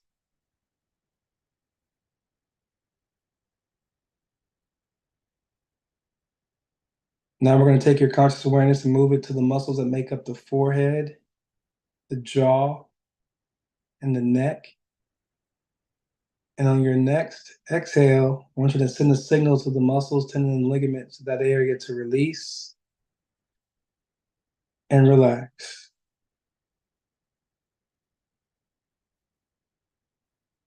Now shifting our conscious awareness to the shoulders, arms, hands, fingers. And on your next exhale, I want you to feel a wave of relaxation flowing from your shoulders all the way down to your fingers.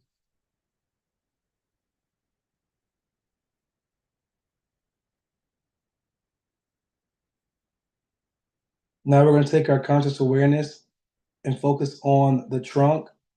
So it's the upper back, mid back, lower back, as well as the chest and the abdomen.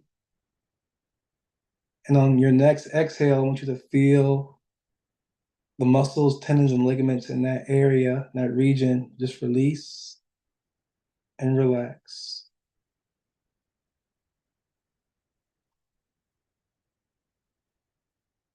Now shifting our awareness to the muscles that make up the sits bones, the pelvis, the lower limbs. So that's the glutes, the hips, the quads, all the way down to our shins, calves, all the way down to the feet and toes. And on this next exhale, I want you to send a signal to the muscles, tendons, and ligaments to release and relax. Feeling that wave of relaxation rushing from the hips down the quads, the hamstrings, flowing all the way down to the toes. Now, on your next exhale, I want you to send a wave of relaxation that starts from the top of the head, flows all the way down to the bottom of your feet.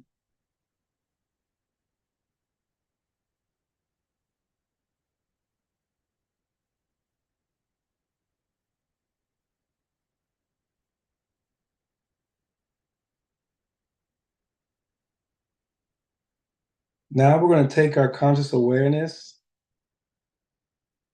and focus it on our meta senses. I want you to imagine that you are a speck of energy in outer space,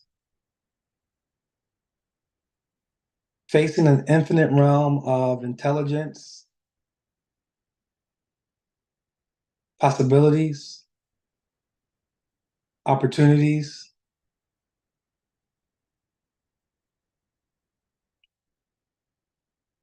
With the ability to construct and design anything that you want, anything that the heart desires. And so now I want you to see yourself at your most ideal.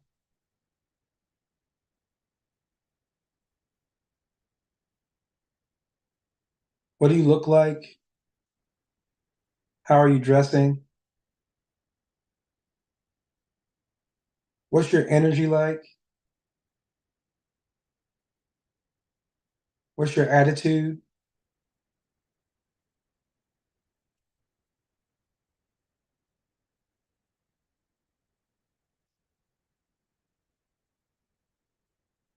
Allow yourself to just be present with that image of self in that higher plane.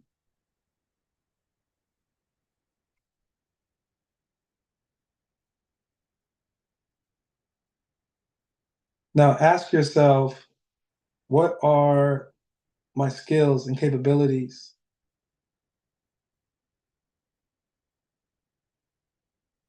What are some of the things I've already accomplished?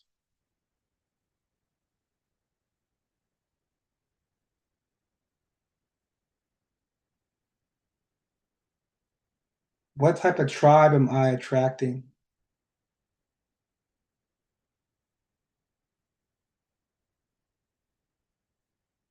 What are my intentions?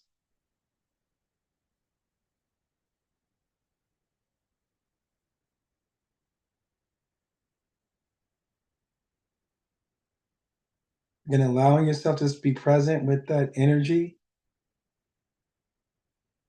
of that elevated self.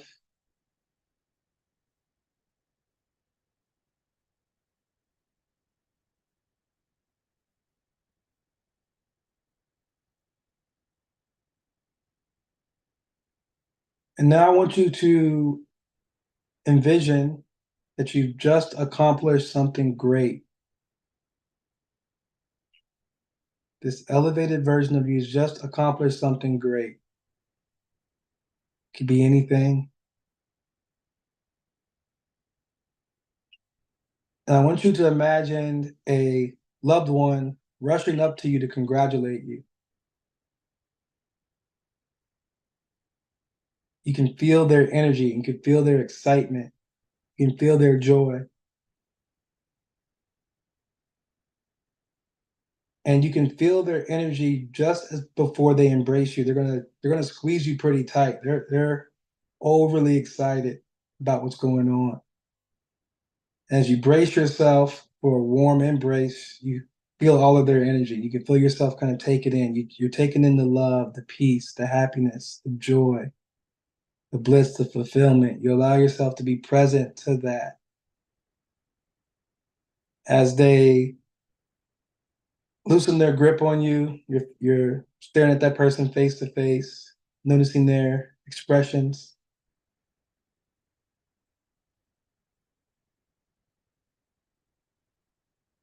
And you're having a conversation about what just transpired. You're saying things like, I remember when you just started and now look at you.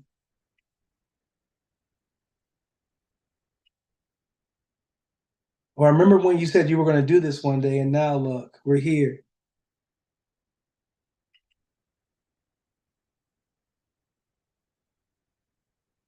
Or isn't it wonderful that I got to witness you at this heightened state?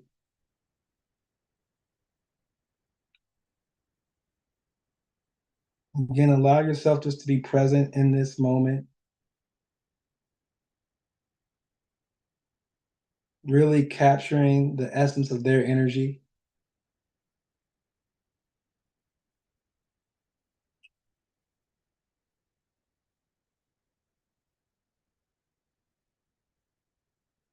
And now I want you to take this higher version of yourself to a safe place. This could be somewhere that you've been before, could be a completely new place that you've never been. But I want you to imagine that there's a door in front of you, and as you open that door, you're opening that door up into your safe place.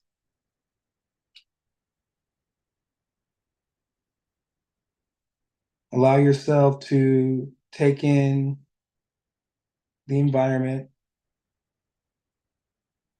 What does it feel like? Are you barefoot? Do you have shoes on? Are there people around? If so, are they strangers or people that you know?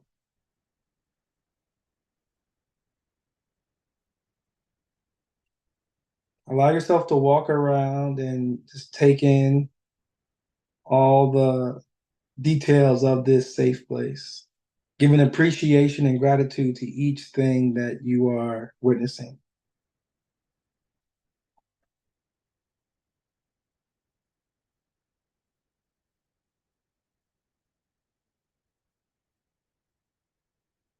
Now, I want you to find a comfortable place to sit in your safe place.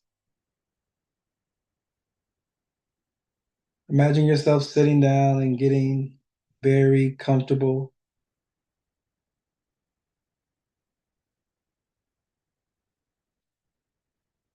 I want you just to sit down and reflect on the gratitude for being in the state that you are in now. How you set the intention of making it flow based. How you set the intentions of enjoying the journey. And how each thing that you partake in, you're finding the love, peace, happiness, joy, bliss, fulfillment, and prosperity in everything that you're doing.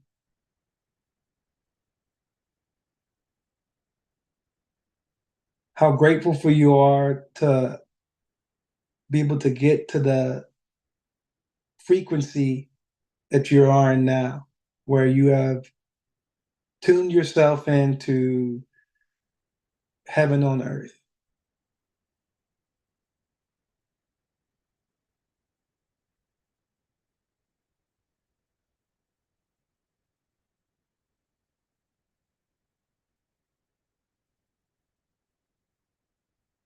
Now think about how proud you are of yourself for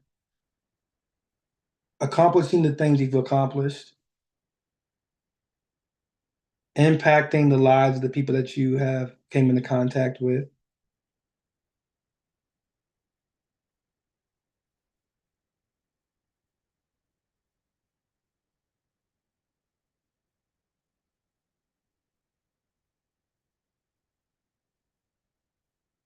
being aware of old man thinking,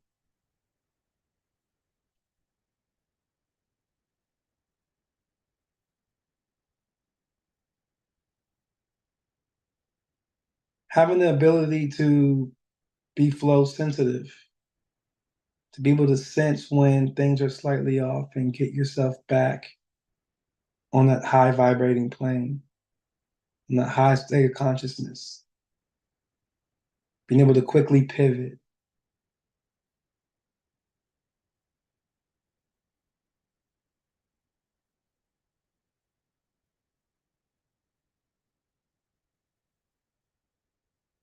And now I want you to stand up out of that safe place. And as you're walking out, you pass the old man. You see the old man, and you look at him with no shame, no condemnation, but gratitude. So if it wasn't for the events and the different things the old man had to go through, you would not be in the state that you're in now. But you also understand that the old man, it's time to leave him behind. So as you pass him, he's going to stay in this safe place, and you're going to slowly start to exit back into the 3D world, being this new, elevated, higher version of yourself, feeling the same love, peace, happiness, joy, bliss, fulfillment that you felt in your safe place. You're taking this with you, taking on those emotions and those feelings with you. And as we prepare to exit, I want you to think about one thing that you want to do either tonight or tomorrow to bring out this state even more. Now that you have this power, you're in this elevated state, what do you choose to do from this state? Might be a new venture you want to take on. It might be a project that you've been stalling out on that you want to really take the next step to do. But now you can do it in a state of flow. You're going to find the fun in the task. You're going to find the flow in the moment. You're going to allow yourself to be present. So think about that one thing that kind of resonates with you right now, and just see yourself engaging in that task from a sense of flow. You're wondering, what took me so long to get to this point? This is fun.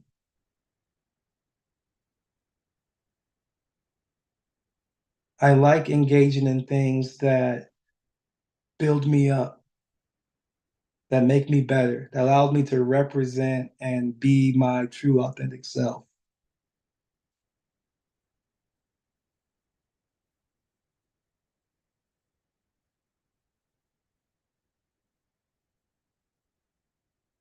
And as we prepare to exit, I just want you to slowly start to move around your hands and your fingers, keeping your eyes closed. Just getting ourselves feeling back into the physical body, still embodying the higher self, the elevated self. I want you to start moving around your toes and your feet. And I want you to reach your arms overhead. I want you to take your first intentional breaths as the new self. So you reach your arms overhead, stretch your arms out nice and long. Take a nice big breath in and out as the new self. And when you're ready, you can slowly open your eyes.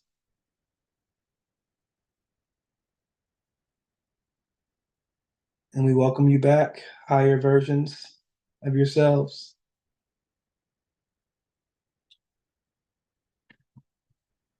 How are we feeling? Oh, there you go. I absolutely loved that. That was wonderful, beautiful, just masterful, even.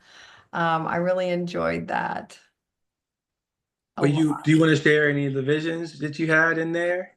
Oh, wow. Well, I saw I saw a lot of people from the mastermind Nice. Nice. in there. A lot of people from the mastermind were in there, and yeah, so that's good things. And I think the part that stuck out for me, which is I guess glad that I experienced it, was like, when I was leaving the old man or the old version of Hmm. me, and I'm walking out like, hey, thank you, for everything.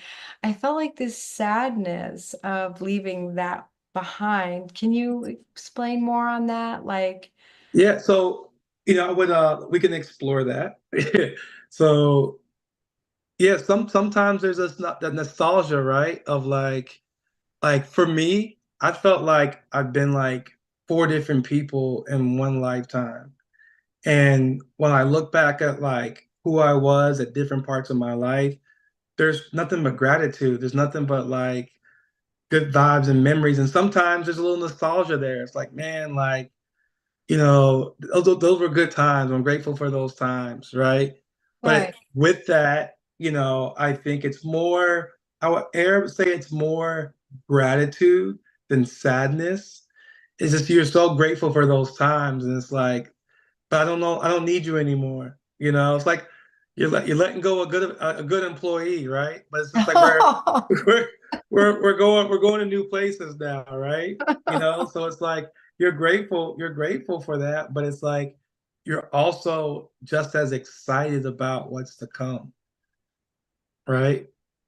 And just how grateful it is that you can continue to shed pieces of the old man and elevate, and like 5 years from now the old man might be a completely different person, or be right, walking away from another old man, and like continuing to right. elevate. So as we start to leave the old man behind, there is gratitude, there is nostalgia, there is like, I appreciate you. you Yeah, it, know it felt like I was leaving, like, it almost it's felt like I was, bittersweet, right? yeah, it felt like for one, I was like ditching. All right, man. This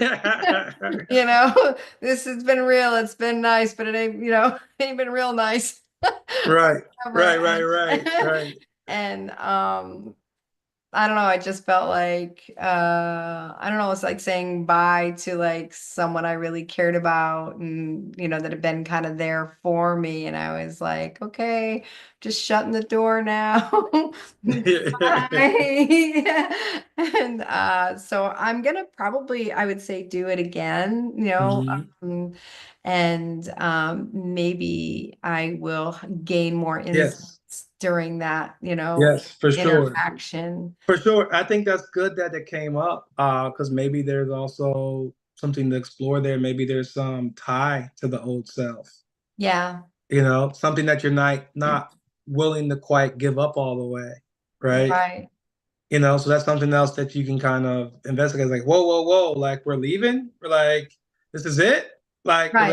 and you want to be, we talked about detachment, like you want to be completely detached so that you can now put all of your focus on the new and like Yeah. let the past be the past. Let the old Yeah. way of thinking be the old way of thinking, you know. But yeah, there's always things to explore. I do it all the time. Like you heard me talk about the kind of the part of my life where I was a gym owner and like what we had there, like that was such a divine time. And when God and intuition told me it was time to move on, there were some like attachments to it, but he was like, no, like we need to continue to elevate you, and transcend you, and you know that you have the power to create, but now let's take that to the next level now, and I needed new challenges. I needed different things. It was just intuition. It's hard to even put into words what kind of told me that the time was over for that part of my life, and now it's the next into the next phase. So, but yeah, there can be some nostalgia. It can be like the good old days, right? Like there's some attachment to that, but I think knowing that that was once a timeline jump for you, right? That was once a quantum leap for you. There's these other levels that you can go, these other bubbles that you can pop along the way, and just be got to be equally excited for those. And like, I don't know, I just think there's peace in that too as well. Yeah, I felt like I was like, I'm like was this really elevated person or whatever, and the Uh-huh. woman that I was leaving behind was like less than, and I felt like I was abandoning her in some So you way. felt a little bougie. I guess. It's I like, guess. leaving you alone. But that's why I said that's why it's important to have gratitude for it, because Oh, I it was did. it's a part of the journey, right? Yeah. But Yeah. sometimes it's like that's where clarity of where we're going is Okay. important, Okay. because now it's like, thank you, but you've gotten me this far. Thank you Yeah. for getting me this far. And now it's time for the next person to elevate. So that's why I Okay. say it's like the perspective around the old man doesn't have to be, super sad, but also like it's just necessary to shed. It's Okay. a necessary progression to get to the new self. That's what I'm hearing. Like you have to literally die to the old man. I'm getting Hmm. ready to listen to a lecture by Edward Art. Have you ever listened to Edward Art's lectures? No, no, I'll write Oh, his name down. they are really good. He follows Neville Goddard and he's just got a really soothing voice. And yeah, I believe you will really, really enjoy him. And he just came out with a couple. He's doing like every day he's releasing something. Nice, And he'll take like big breaks and then he comes back, but I really believe that you'll love it. nice. And then Yeah, Mika just said that it was amazing. It was wonderful. It was the best way to start his morning. So nice, nice, nice. No, that would be a great way. I didn't think about it using it as a way to get your day started as well. Because now he gets to go operate as the elevated self all day, and you know act from that, and let intuition guide him into some pretty cool stuff, I imagine. I bet yeah, I Yeah. imagine too. Yeah, I trust he will. Yes, yes, yes, yes. You have any questions? Anything else you want to share from the process that you I felt like I really was in a very deep meditative state. I did like the safe room. Hmm. I liked the celebration. I liked the hug. Yes. I really liked the part where you're like, you can feel it coming out. You haven't quite made contact yet, but you can feel that Yes. energy coming. And Yes. so I felt like that. I was like, oh, here we go. Yeah. Yeah. Yeah. So, yes, very, very good. And I can definitely see that that's very effective. Like I said, hey, you know what I might do with your permission? What I Hmm. might do is make that into a separate video. Yes. What do you Yes. think? Yes, for sure. Okay, so maybe I'll cut out a part of it. I'll figure out how to do it and then we could turn it into a video Boom. and just the meditation, that'll be nice. Nice. No, for sure. For sure. I'm just very grateful for everyone that tuned in and that's going to tune in the future for letting me guide you. It's part of again my journey to be led and to helping lead you guys. So God's kind of using me to be the vessel to provide things like that. So I'm always grateful where I'm put in situations where I can just kind of let go and let Him guide me and spending time with God, like when I do that. So it's I appreciate the space and the opportunity to be able to do it. I feel like we did that tonight as well. And it's just going to keep going and going and going. And for those of you not listening live, hello. Mhm. And I'm happy for your journey. Yes, and I appreciate you, and I'm proud of your journey as well because I know that like you said, we've all kind of taken a shift in this past year, and it's exciting to see now that we are all starting to connect now where that's going to go within 2 months, 3 months from now. You Yes. know, it's good. I feel like it's an exponential growth when the more you allow yourself to be in flow, you learn things faster, you adapt faster, your still small voice is now loud. You know, the big loud voice, like that's the only Yeah. voice you can Yes. hear, right? Yes. Because it gets louder as everything else is out there, right? That's like, oh, I can really hear that now. Yeah. Like that now that all the other noise is out. So Right. um yeah, I'm excited to be a part of the community. I think there's a lot of value in that and look forward to continuing to grow my own community and be able to, make an impact on people the way I've been doing for the past 15 years now. So Yay. Yay. I'm excited. So is this going to be online? Like what is your initiative online? Is it in person? Do you have a course? Like what are you doing right now? yeah, so I'm in the process of getting ready to launch a school community. I'm almost done with my course on there. I have another one that's going to be uploaded within the next couple of months. That's going to be really, really valuable as well. Um, Online on, or online, yep, in a community called School. Yeah, so called what? School. Are you familiar with the school communities? Oh, is it SK? Yeah. SKOOL. Yep, yep, Yeah. yep. So Wow. I'm building out my community through that.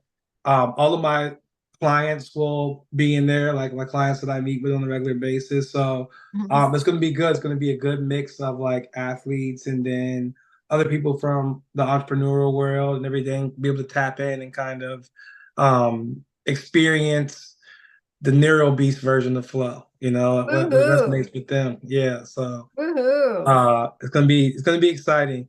Um, Also, another plug is I written a book. It's called Hold it Beast closer. Thinking. This way. This way. Almost. It's Okay, straightforward. Back to the left. There, yeah, now come closer. Left more. Come, okay, in further. Further. Oh man, I think I have my blur on. That's yeah, it's why. like blurring. It's Beast something. Beast Thinking. Is it online? It's on Amazon. Yep. Okay, hold on a second. Let me see if I can find it.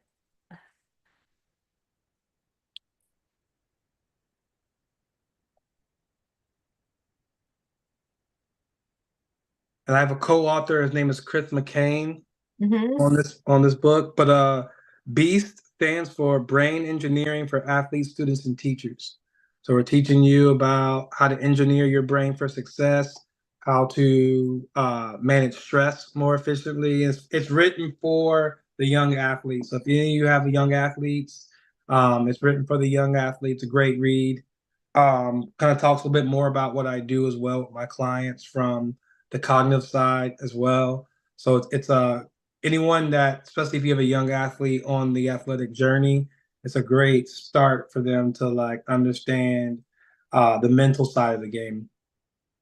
So it's beast thinking. I'm typing it on the screen. Yeah, beast thinking, and then I think I can see it there. Yep, beast thinking, and it's by is it by Tuck Taylor? Chuck Taylor and Chris McCain. Oh, I lost it there. Mick McCain. Yeah, MCKANE. no, MCCA. MCCANE, Mm-hmm. like that. Yes, ma'am. Awesome. All right, and it's on Amazon. On Amazon. Yep. All right, perfect. Awesome. Yep. This So was great. yes, it was. I appreciate it, and I hope everybody got value from it, and I enjoy tuning into some of the other ones throughout the rest of the 20 days. Can appreciate you having me on, and then look forward to 2.0, 3.0, 4.0. Yes, yes. I'm actually going to be all the way through to the first of the year. I really Nice. want to help be people setting intentions as long as this is for me as much as it is for everybody else, is staying focused on task, Absolutely. keeping my hand firmly upon the helm of thought, Hmm. and being decisive and that kind of thing. So so yeah, so we'll be here Christmas Eve, New Year's Eve, Let's Kate do it. and I. Let's do it. So I'm excited. All right. Well, thank you so much. This has been a blast. And looking forward to seeing how things go with you and hearing from you again.